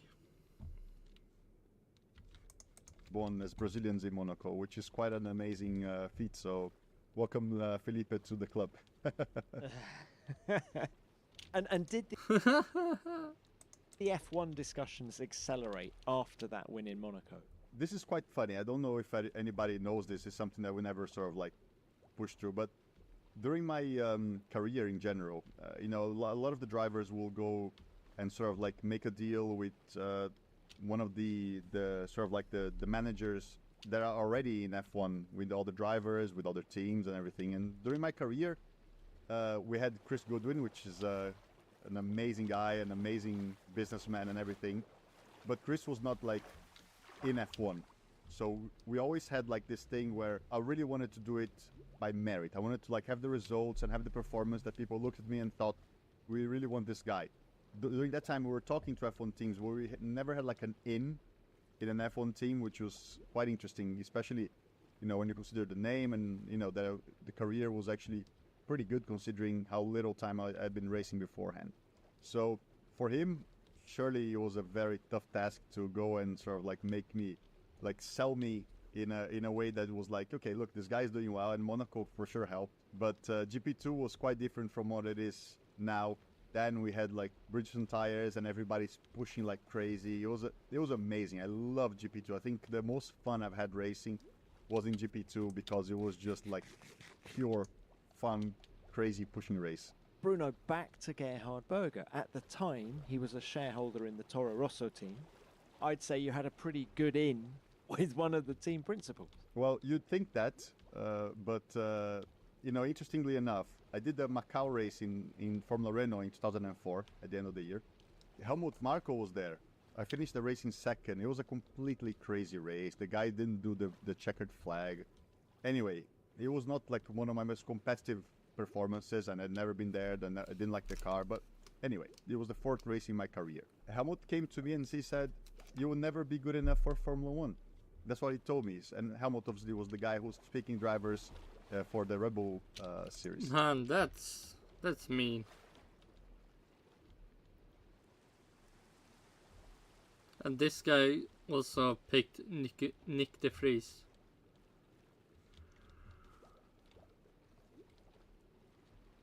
Maybe he become much older from then to now. Did that spur you on, or did you actually go back to your hotel room and go, bit of soul searching? No, I was like, wow, I'm going to prove him wrong. At that time, I was completely motivated to do it. And during the year when I raced for Christian's team in GP2, I won a race and I was leading the championship for a couple of races. He came to talk to me whenever I had a good time, but the car was not competitive, so I couldn't really fight for the championship in my first year in GP2. But things changed a little bit somehow then. Not having the best time in Christian Horner's team in GP2 sort of like also didn't have a great effect on the odds of going to a Red Bull organization. But that really kind of like put me in a funny way. So one more thing, when I met Ron Dennis before I started racing, he came to me and said, "You're too tall to be a racing driver." So I've had this sort of like reaction from people right from the beginning, and I think it was the sort of, here's the way that people did it. You know, they didn't compare me to people who were racing at the time. They always compared me to Ayrton, and it's just the way it is. So what can I say? Okay, thank you for that bit of advice, Ron. But did he try and help you in any way, given, you know, that Ayrton raced for him for 6 years? And... No, not at all. It's fine. I mean, I don't expect help from anyone. As I said, I wanted to build things from merit. I wanted to like make people believe in me. True. You know, I think up until GP2, I was really doing it well, and I think I was very confident that I deserved a proper shot in F1. Right. I started this conversation by saying your F1 career was littered with what ifs. What if number one, Honda? You tested for them in Barcelona in November 2008, and you got within, I think, 0.3 of a second of Jenson Button in the other car. First up, how did the opportunity come about? And talk us through the test. Clearly it went well. Yeah, so this was Chris's doing. Chris Goodwin, he was the one who managed to do it. So I think he annoyed Nick Fry so much that Nick sort of like opened up the opportunity for people to be testing. You know, there was Rubens and Jensen at Honda at the time, and I think Chris was just on his ear every day there, like, come on, come on, come on. So he managed to open up an opportunity to test, and Honda decided to test me and Lucas Di Grassi to be part of the team or the program in any way in the future. So it was a 3-day test in Barcelona. We shared a car on the first day, and Lucas did the second day and I did the third day. The test went really well. I mean, Jensen was putting new tires all day long, and I put 2 sets of new tires during the day. So being within 2.5 tenths of Jensen, who's a world champion, was not too bad on my first time in a F1 car.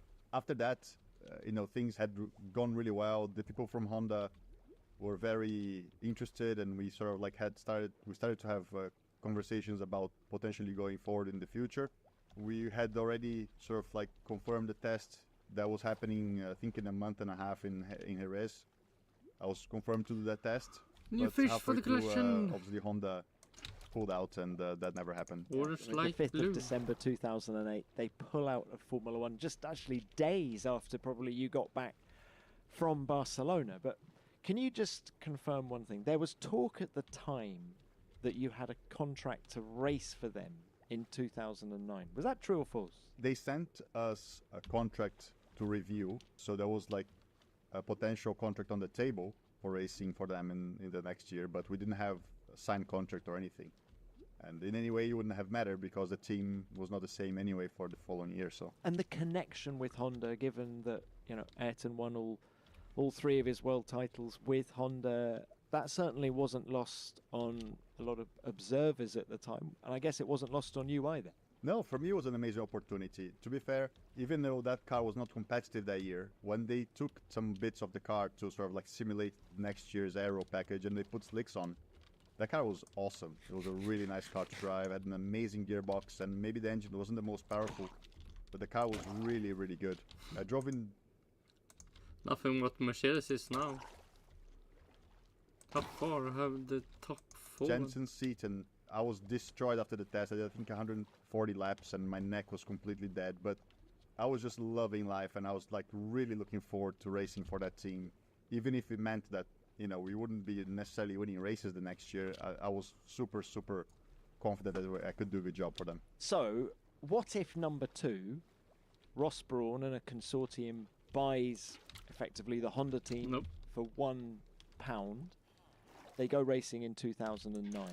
What if you had been selected to be Jensen's teammate in 2009? We were trying super hard. I mean, we had lots of meetings with Ross, and in the end, I think they went with the safe option. They didn't know exactly what they had in their hands with the car, because it was like everything was very late in development. They had to sort of adapt the car to the Mercedes engine. So definitely a big challenge for the team, and I respect that, you know, at that point, if you're like organizing a race team for a Formula 1 championship, you will go for the safe option. They knew what they had in Rubens. They knew Rubens was competitive, was not like a poor driver, and they had Jensen. So maybe if we had done the second test in Jerez before Honda pulled out, I could have shown a lot more. But I only had one day in the car, so can't blame him, honestly. And was Bernie Ecclestone, the boss of Formula 1, was he batting for you at the time? Yeah, Bernie was operating a little bit on the background. He was trying to create opportunities. Obviously, Bernie is Bernie. You know, you don't know what kind of things Bernie is doing. You know, I had some times when I met with him and I spoke to him and always sort of like shared what was going on. He was always giving us a hand whenever he could. But, you know, he doesn't own a team. He couldn't just like make someone put me in their cars. It was nice having Bernie's help, for sure. So the Barcelona test had whetted your appetite for Formula 1. How much of a setback was it when in 2009 you had to go sports car racing instead of Formula 1? And then you also see how good the car was. Man, so depressing. Racing. It was quite funny. So Chris also managed to get me a test in DTM with Mercedes. So I did this test in Hockenheim. I think it was early 2009 or late 2008. I don't remember exactly the date now. But I did a test for them in Hockenheim, and I beat the lap record in DTM then. They were very keen to have me race for them in DTM in 2009, because at that point we didn't have any other opportunities in F1. So I also did a test with Orica in so we come to 2010 when he joined. endurance racing, and it went well in 0 LMP1. points At that first point, season. I had these two opportunities, these two paths to follow. I was really concerned about being sort of stuck in DTM, because I've seen drivers who'd gone to DTM and they never got out of DTM, and my objective was still F1. And I think in hindsight, it would have probably been the better option for me to go to DTM. I mean, we saw Paul di Resta go from DTM to F1 and for quite a few years with a good support from Mercedes. DTM was always very political back then and didn't want to be stuck there in a way. But I think in hindsight, this is if I was to choose any different moves in my career, I think that would have been the one. There was nothing wrong with doing sports cars, but I think DTM would have been more like what I was trying to do anyway. And what was it like for a young driver? Did you feel you had to bounce back and get an opportunity in Formula 1 in 2010? And if you didn't get a ride in 2010, then you know what this game is like. There's always the next big thing, and you felt you had to get in 2010. Yeah, I was really under pressure to sort of like get back on the horse, because if you're not there, you know, you're not going to go back there, really. We were looking for opportunities. I knew Adrian Campos very well, and, you know, that team had the Dallara Association. Actually, that team had a great opportunity to be a good team, and we were doing everything we could to help that team. Once we sort of like got involved, we were like trying to do everything we could to get a team to do well. It was very unfortunate that the marketing partner of that team was out of reality with their sponsorships they were bringing, like the idea of money that they could bring to the team. If we could have worked together and brought maybe 40 or 50 million euros, they thought they could bring 150 million, which was completely outside of the reality. And no matter what we told them, they didn't believe it. So the fact that they went for 150, got zero, put the team in a very difficult situation. And then, you know, that's the way things went. So it was a massive shame. That car, being a Dallara car, I am confident that the car, with the right development and the right people running it, would have been a pretty good car, and we could have done a decent job there. Did it get very political because of the lack of money? I mean, what is it? You missed Silverstone, didn't you? There was a lot going on there. That's why you 0 points then. It was a team that was struggling, and there was lots going on within the team that sort of like put a lot of pressure, but also each race they had some different issues. We didn't have any new parts, so we had loads of parts failure that people didn't see. When the car broke down, it's obvious, but we had like floors that were falling apart. So the car like half a second off the pace, and it's because you have no downforce. I had twice a suspension failure where I just flew off the track. It's a team that was falling apart, and you're just there. I think if I didn't do that year in racing, I would have been a much more confident driver for the future, because that year destroyed my confidence completely as a driver. I mean, I was not experienced anyway. I had very little experience, and then suddenly you go into a situation where it's completely random. What's going on when you're driving was absolutely totally random. So one day you're doing relatively well, right, for that car, and then other days you're nowhere and you just have no idea why. So tough year for sure. But would the opportunity, initially as test and reserve driver for Lotus Renault in 2011, would that have come about if you hadn't been on the grid in 2010? I don't know. I mean, we knew Eric Boulier from years before. Obviously, he didn't see me doing anything special with the car in 2010. And we spoke to him, and he's like, "Oh, just come with us, be a reserve driver." So honestly, who knows? It's a real complex scenario. I think if I had much like Grosjean or Bottas, who were like sort of teammates or part of the team when I was racing, they were managed by Toto in Bottas's case, or Jenny in case of Roman's case.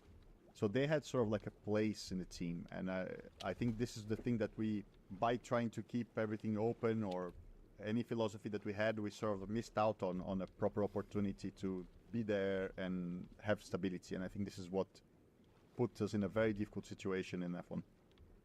All right, are you ready for what if number 3, which is Robert?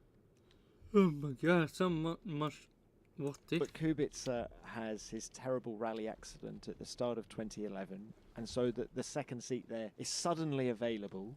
Nick Heidfeld gets the ride initially. What if you'd been driving that car from the start of the season, racing that car from the start of the season? Well, the car was a lot more competitive in the beginning of the season than it was at the end of the season. The concept that they went for with the exhaust blowing in the front of the side pods to sort of like seal the floor was working better against people who were blowing the rear diffuser at that time. Then people got the rear diffuser thing working, and then the performance of that car comparatively dropped off, which is a shame. So that car on Bridgestone rubber would have been a lot more competitive, because the Pirelli rubber was much weaker on the rear axle comparatively. So that car would have been a very strong Bridgestone car, and I loved driving that car. It was like a really, on the high-speed corner, that car was on the rails. It was an amazing car. Definitely, I think we could have done better results in the season. I scored quite a few points in the end of the season, the last few races that I had, but you only have 8 races out of 18. It's very hard to prove something when the car is not strong. I mean, it finished on the podium in Melbourne with Petrov, and then again 2 weeks later in Malaysia with Heidfeld. So when you get in the car to race it at Spa for the first time, how frustrating was it that by then, as you say, people had got the blowing of the diffuser at the back sorted? I mean, I qualified 6th in my first qualifying in F1, so it was not so bad in a proper car. There was mixed conditions again, so something that I enjoyed and I could do well on. I hadn't raced for 8 months, and in the beginning of the race, I clipped my wing in I think it was a Toro Rosso. I ruined my race and someone else's race as well. So it was like a race that I could have scored points, but at that point, the car was not able to have podiums anymore, and those things really changed the perspective of things a lot. And then at the end of the year, Kimi Räikkönen and Romain Grosjean come in, and they're racing for the team in 2012. What did your prospects look like at that moment? Yeah, we were talking to Williams for a few races. There's a good, decent chance to go racing for Williams then. Williams was not as competitive as Lotus. They offered a solid foundation. They had a good engine with the Mercedes engine. So it was like something that we could discuss, and at that time it was Adam Parr who was running things there. And then for 2012, we closed a deal with them. When we were discussing the contract, he told me, well, the one thing is that Bottas is going to do 15 out of 18 FP1s in your place. So that's the only thing. I was like, why can't he take Pastor's FP1s as well so he can share the car? He's like, no, that's the way it is. That's the way it is, take it or leave it. Yeah, that's what 2012 was like. You went into the season, it was like you could see the train coming? In that, did you kind of know that Bottas was going to get the ride in 13th? I didn't know that. I thought that being racing, you have always the opportunity to change things if you do well. But ultimately, the issue is that I had one hand tied behind my back. I didn't realize by how much, but in 2011 with Lotus, I had no issues warming the tires up. We had issues with tire wear. Everybody had the tires sort of like wearing a lot on the inside, and there was a bunch of issues with the tires being the first year of Pirelli. I could sort of make the tires work, and it was okay. It felt sort of normal, coming from many years racing in the Bridgestone tire. In 2012, they changed the front tire a lot to combat that issue. But that meant that I was really struggling to get heat into the tires. So in qualifying 2012, I was always struggling with understeer. No matter what I did to the car, I was always struggling with a lot of understeer. And Pastor, with a more aggressive driving style, he was able to get the tires working. So he was really doing well in qualifying, and I was doing really bad in qualifying, particularly because I was missing practice time. I could not sort of try things and try warm up things. So I only had 2 sets of tires to practice whatever I wanted to practice before. Oh my god, let's see. 14 minutes. You can say 17.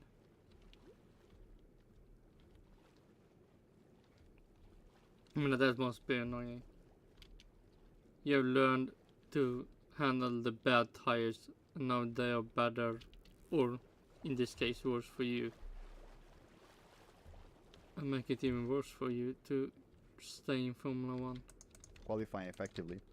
And to be fair, when I was there, I was so sort of like into it that I couldn't step out of it and see, and I was up, again, lack of experience. A few more years of racing after that, I could see a lot of things more clearly than I could see that in 2012. It was a real struggle, to be honest, in qualifying. In the races, I scored as many points as Pastor, and Pastor won a race. So that goes to show that when I could sort of like get things working, I was plenty competitive, but I was always coming from the back of the grid rather than going from where I should have been starting, which I would have scored so many more points just having a better time in qualifying. So 2012 definitely was a year of like potential, but I think at that point my sort of sportive brain was really affected by the previous 3 years, and I think it kind of put me in the back foot a lot, and I was not seeing things into perspective properly. Well, how difficult was it to do 3 different teams in consecutive years?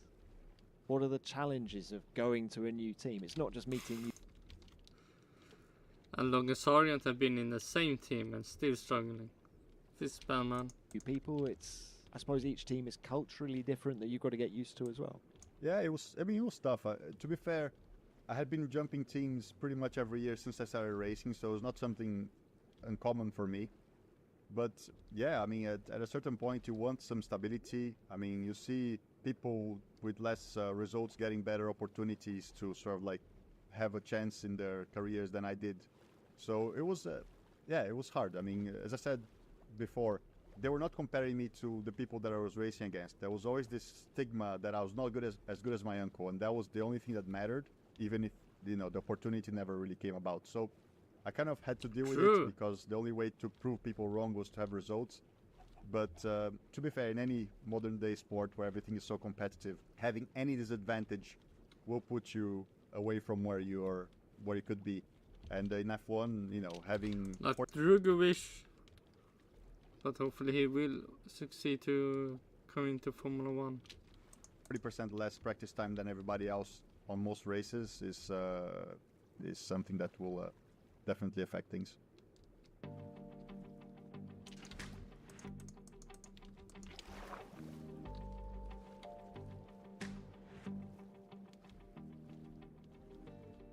You talk about the comparison with Ayrton. Did you feel that Williams in particular were making that comparison, given that Frank had Ayrton in the car?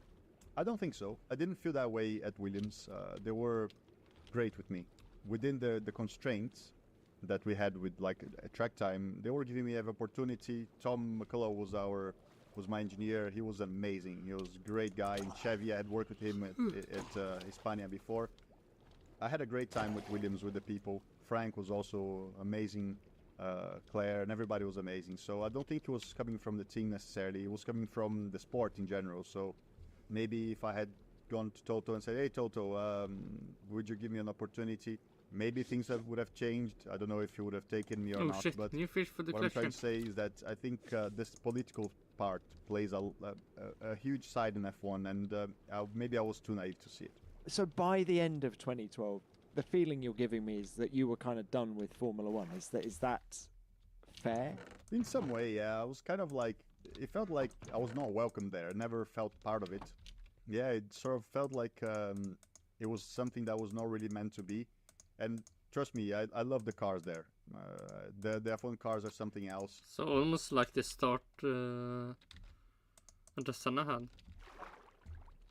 I believe he didn't have. He drove for the best team in the beginning, but that made him more easily to get in a good seat because people saw how good he was. I don't know if it's my personality or whatever, but felt like it was. So if Bruno and Senna have the same mentality, maybe it had succeeded. Very hostile towards me for some reason. There was one side which was really sort of like people were like, "Oh, he's he's a Senna, so he's like racing royalty or whatever." This is not what I was looking for. What I wanted to was get a real chance to prove what I could do, and this is the thing that I was never getting, and I think that sort of frustrated me because I was never getting that properly. And can we trace some of the frustration back to the second half of the 90s when you weren't karting? Had you had that karting experience, do you think you would have qualified better in Formula One because you would have had more experience? I don't think that karting would have done the job in terms of sort of going faster. I would have probably started racing earlier and maybe had a different opportunity before. So I believe completely the timing when I started racing was later than it would have been, and that would have presented different opportunities to go racing. So I think this is something that surely had an effect on whatever path my career took.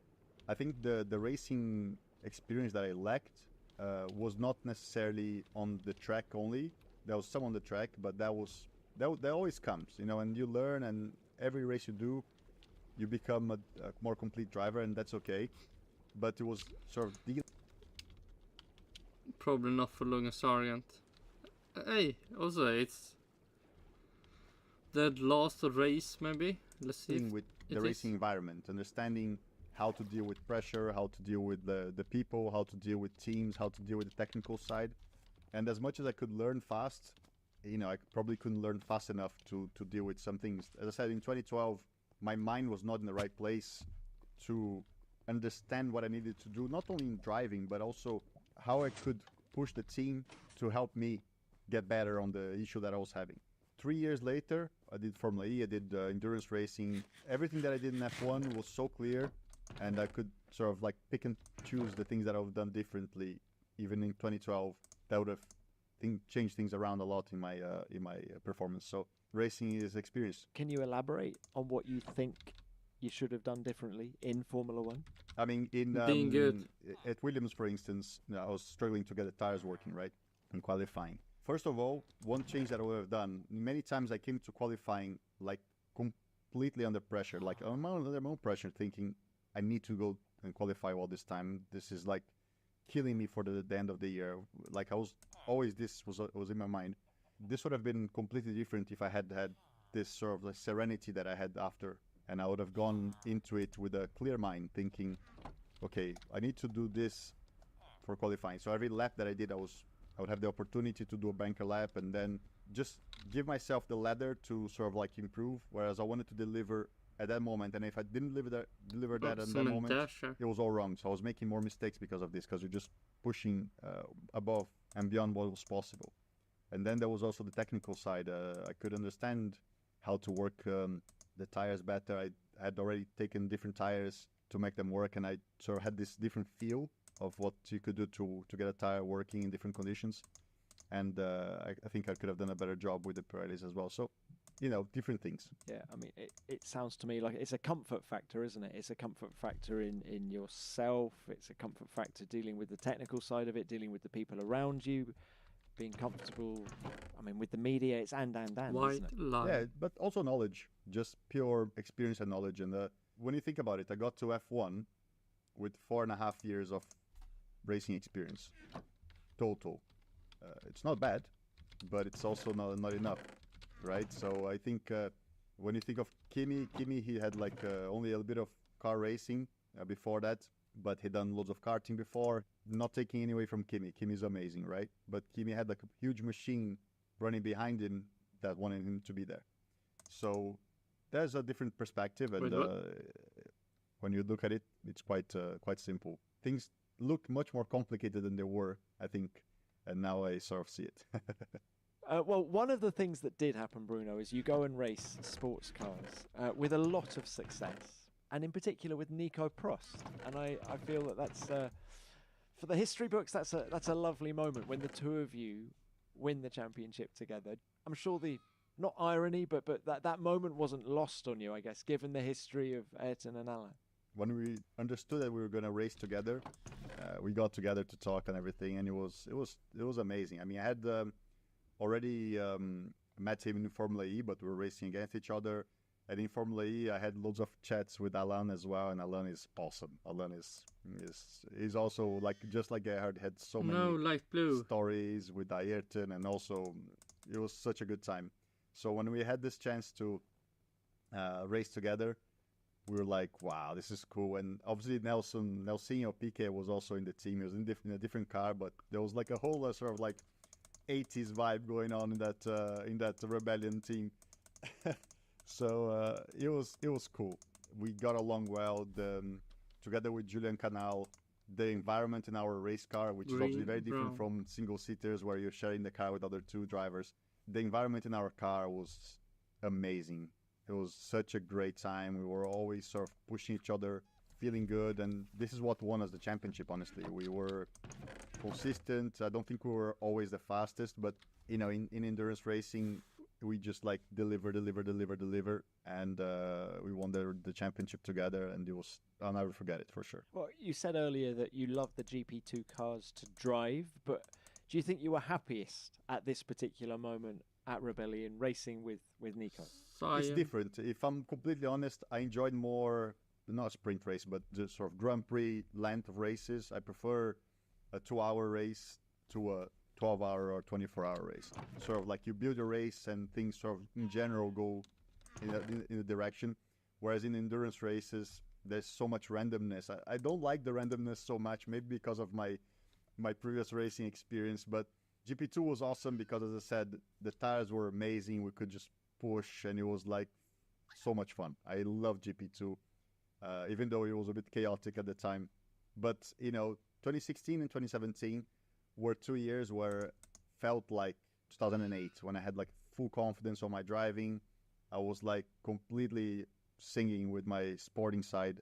Felt like 2008 again, and those things, and that victory particularly, like win the championship together. I think Monaco and that moment were the best in my career.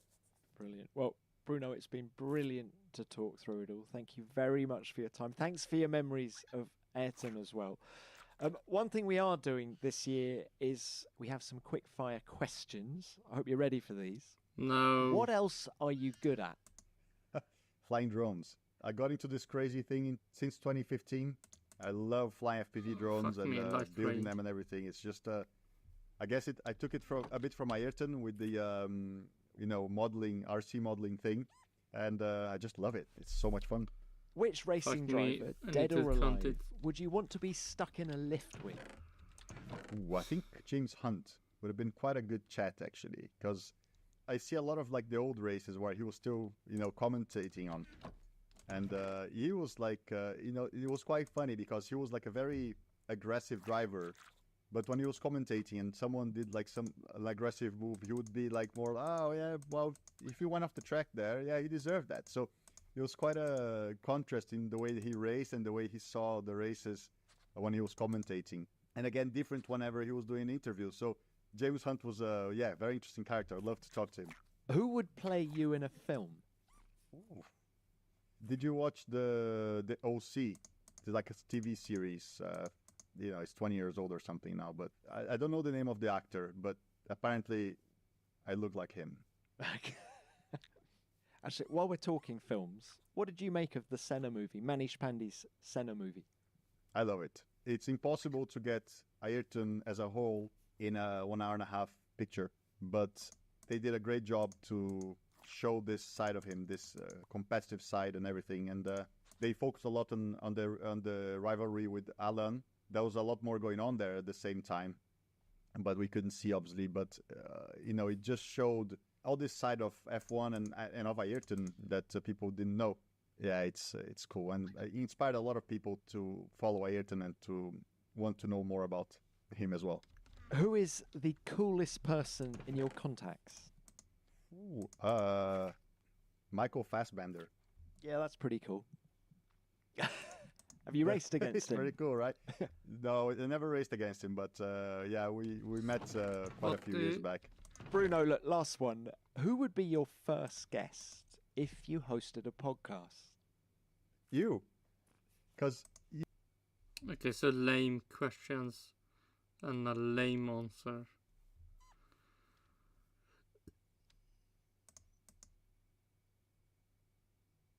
Cyan green. Oh, this we can remove. No, we can't.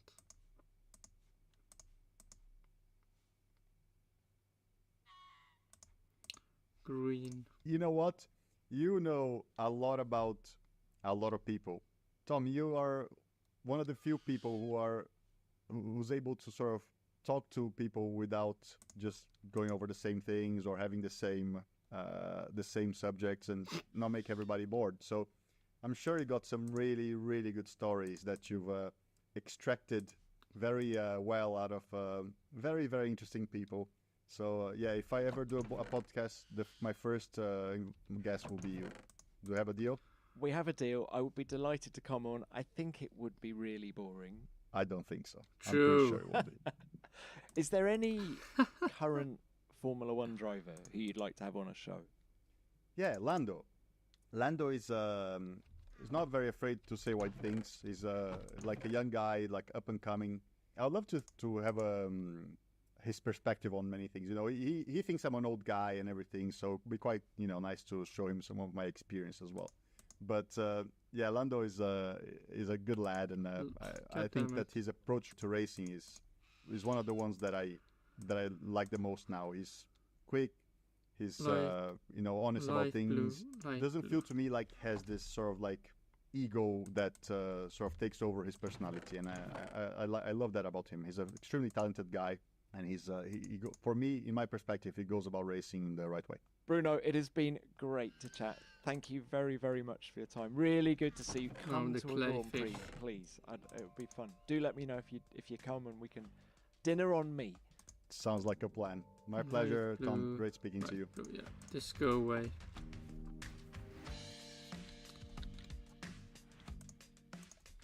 So that's dinner on me, Bruno, and then you can record the podcast with Lando while you're at the race. Fuck me. Now, I hope you enjoyed hearing from Bruno as much as I did. I loved his memories of Ayrton, especially the way he described that moment when the fans were gathered outside their house in Sao Paulo, and Ayrton was stood on the wall talking to them. And I also loved his reflections of the what-if moments in his own racing career. I mean, what if he'd raced that rocket ship Brawn in 2009? Bruno, many thanks for your time. If he did really good, man, he will probably, let's see, probably still be in the team. And who knows? Maybe, but he will probably one day be removed.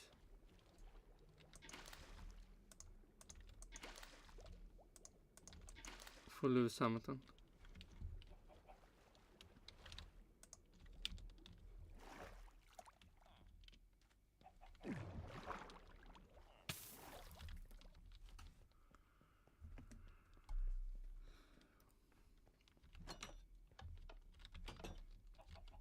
and then also have to join 3 different teams, 3 different years in a row.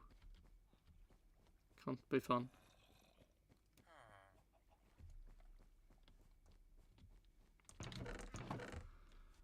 Okay, let's see. 6, 12, 15, 21, 27, 28, 30, 32.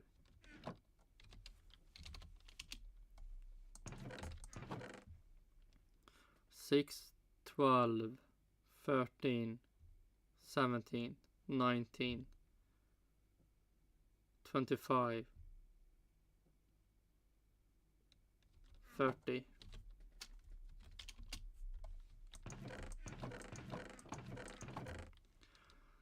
6, 12,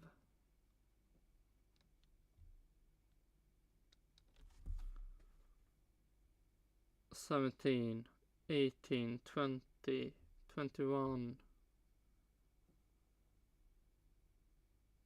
31, 33, 37, 39.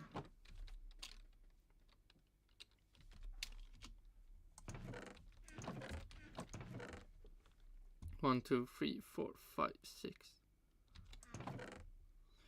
12.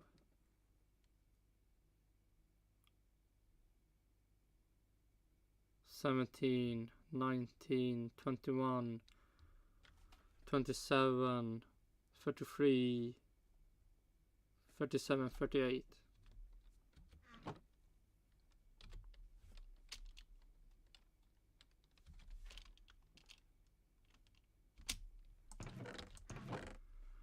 6, 12, 16, 18,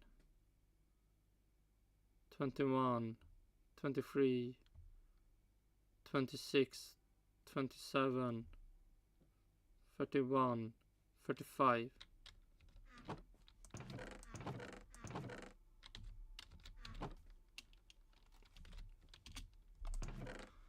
5, 11, 17, 30, 31, 34, 36, 42, 48, 50.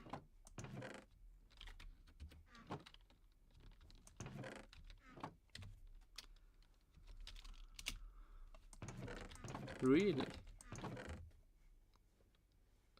6, 12, 17, 30, 31,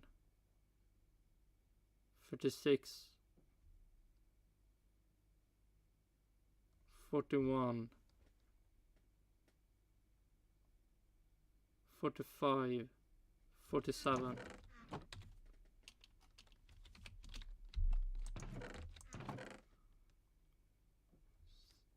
6, 12, 16, 18,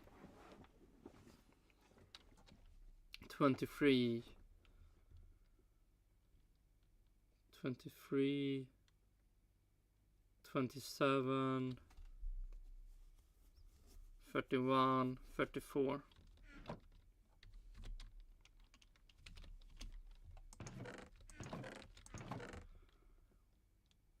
6, 10, 14, 16, 17, 21, 25, 26, 29.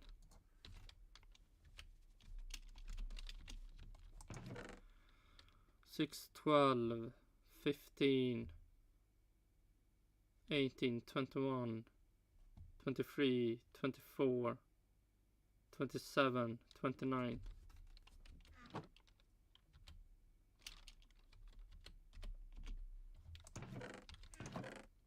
Really? 6, 12, 15, 21, 24,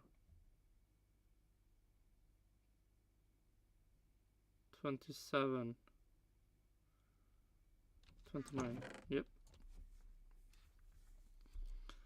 6, 12, 18, 21, 27, 28, 32, 33,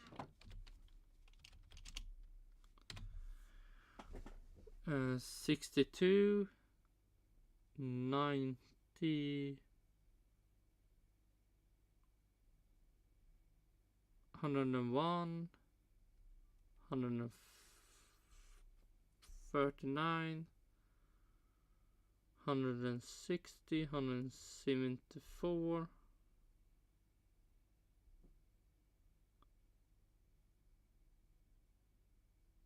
oh fuck, I really need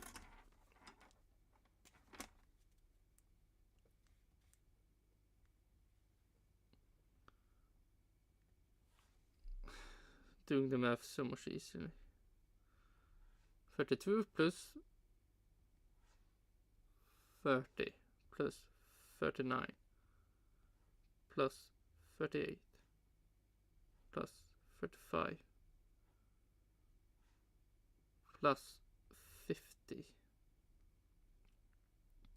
plus 47 plus 34 plus 29 plus 29 plus 33. Oh my god, I was thinking, oh my god, how much? Because all that be 396. But then we also have this also. 6, 11, 14 plus 14, 410, 5, 10, 14, 16 plus 16, 426.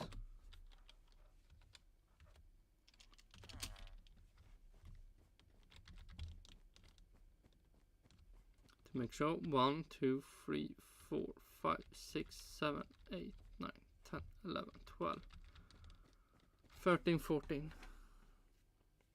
1, 2, 3, 4, 6, 7, 8, 9, 10, 11, 12. 1, 2, 3, 4, 5, 6, 7, 8, 10, 11.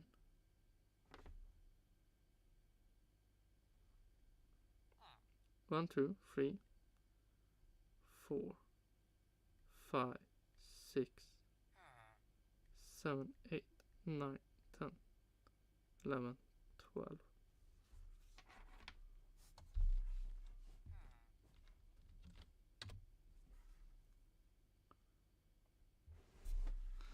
One, 2, 3, 4, 5, 6, 7, 8, 9, 10, 11. Oh my god, what did I miss?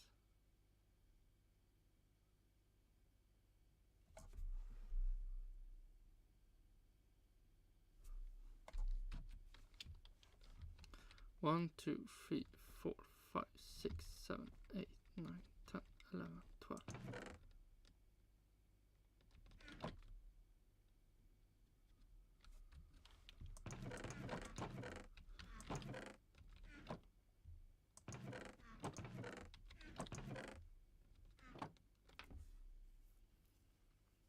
God damn it.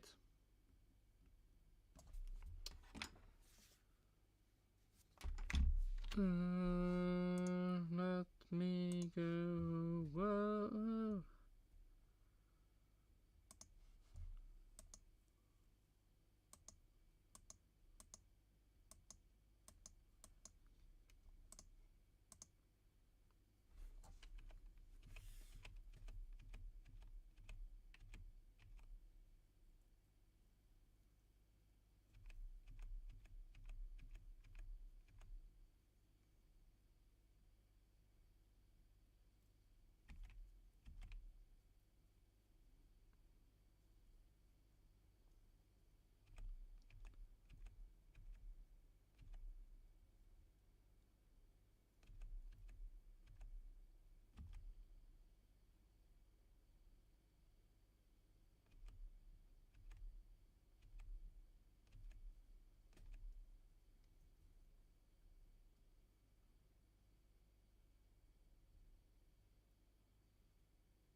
can I find?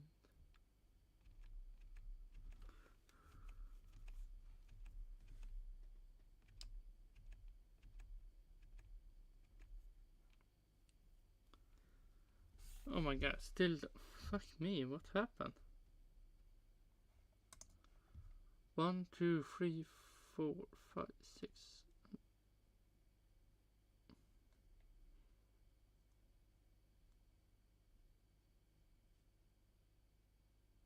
3, 6, 9.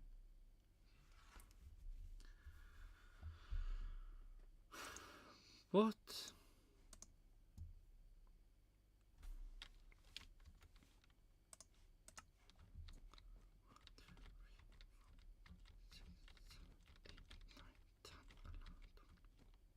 Three, 6, 9. It's 12. Why is it 3, 4, 5, 6, 7, 8, 9, 10, 11. Damn it.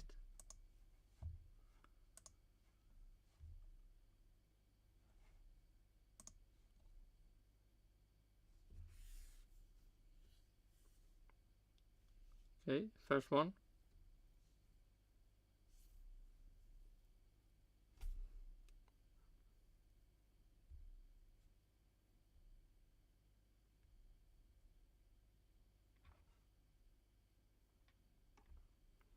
Second one.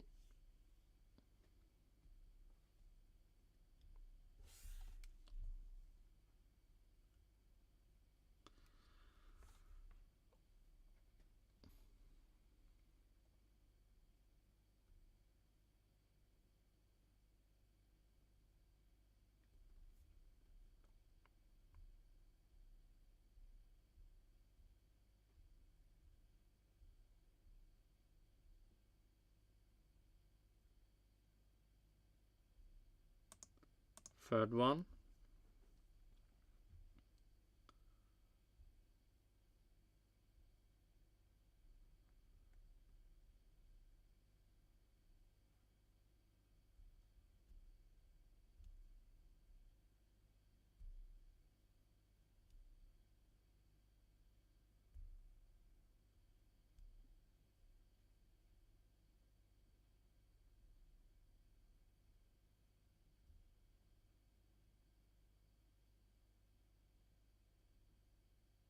Okay, fourth one.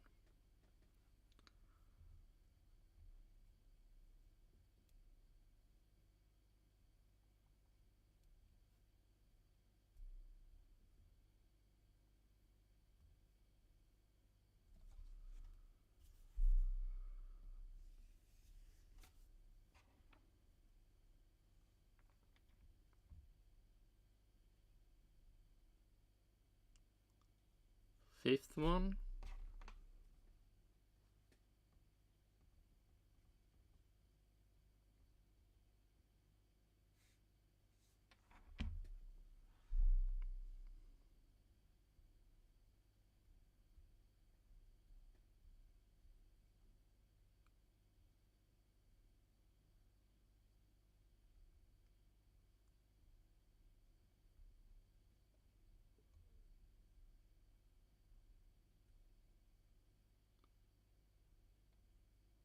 Sixth one.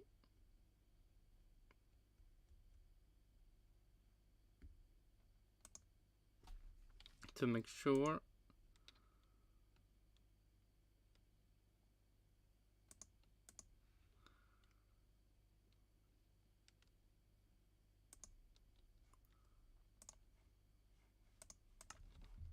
One, two, three, 4, 5, 6. Yep. Seventh will be glitter.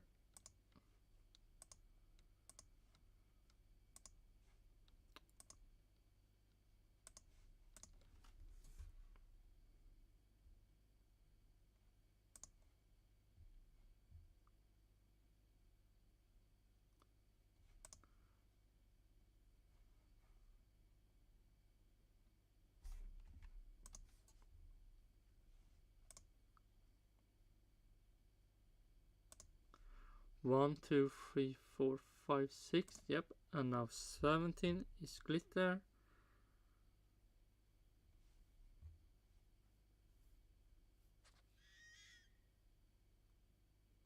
Yeah, Foxy.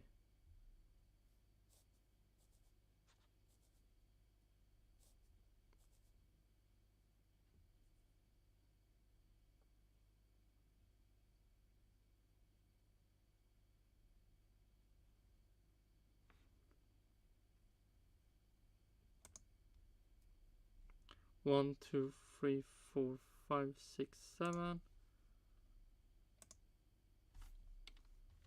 And 8. 1, 2, 3, 4, 5, 6, 7, 8. Wait, 8, 7. And then Snooper should be counted.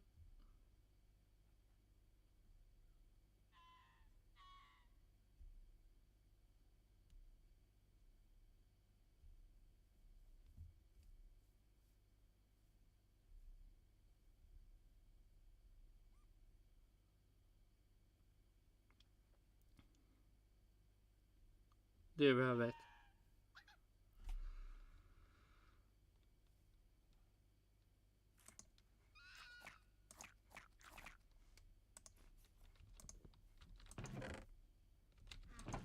And now we count the spotty.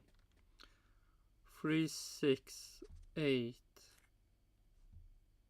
12, 14,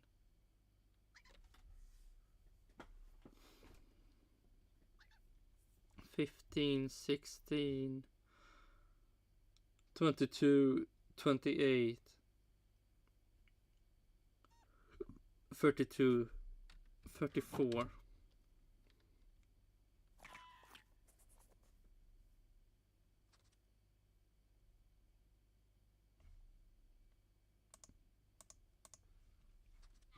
Let's see.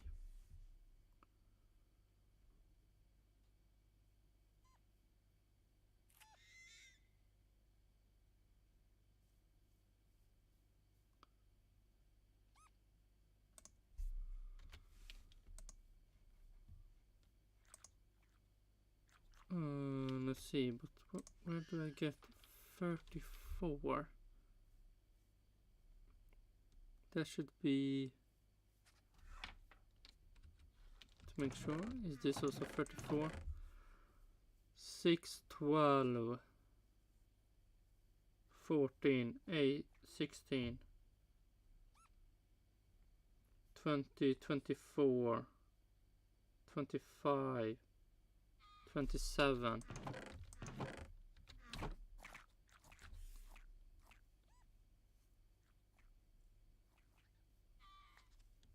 Wait, what?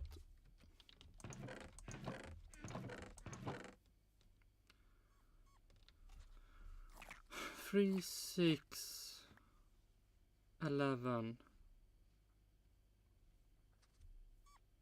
13, 16,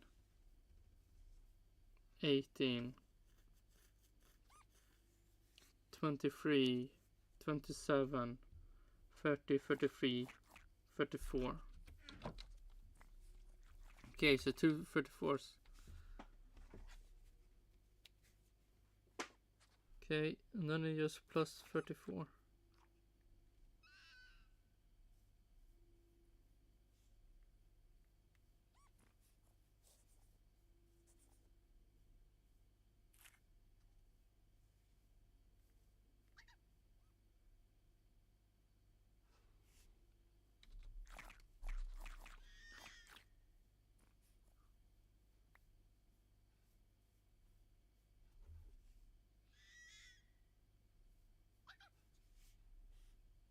Can that really be true?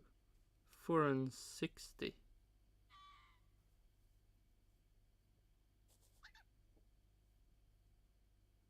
I'm miscounting a lot, or the fuck is this?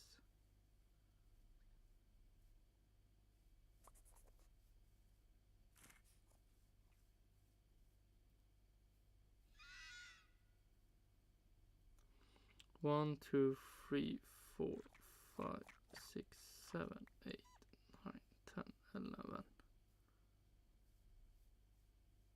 12, 32, 30, 39, 38, 45, 50, 47, 34, 29, 29, 33, and then we have 34.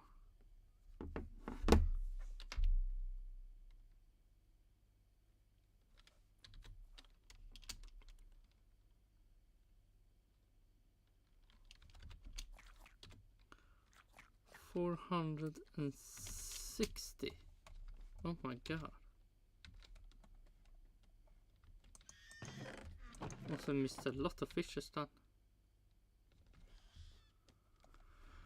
Yeah, but either way, it's time to end this.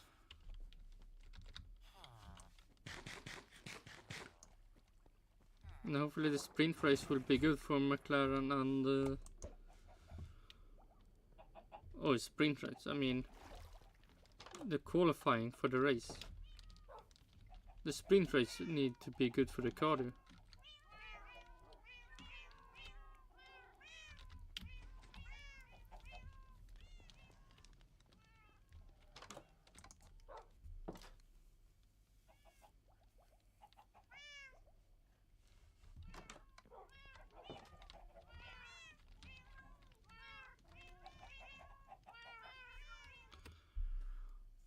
So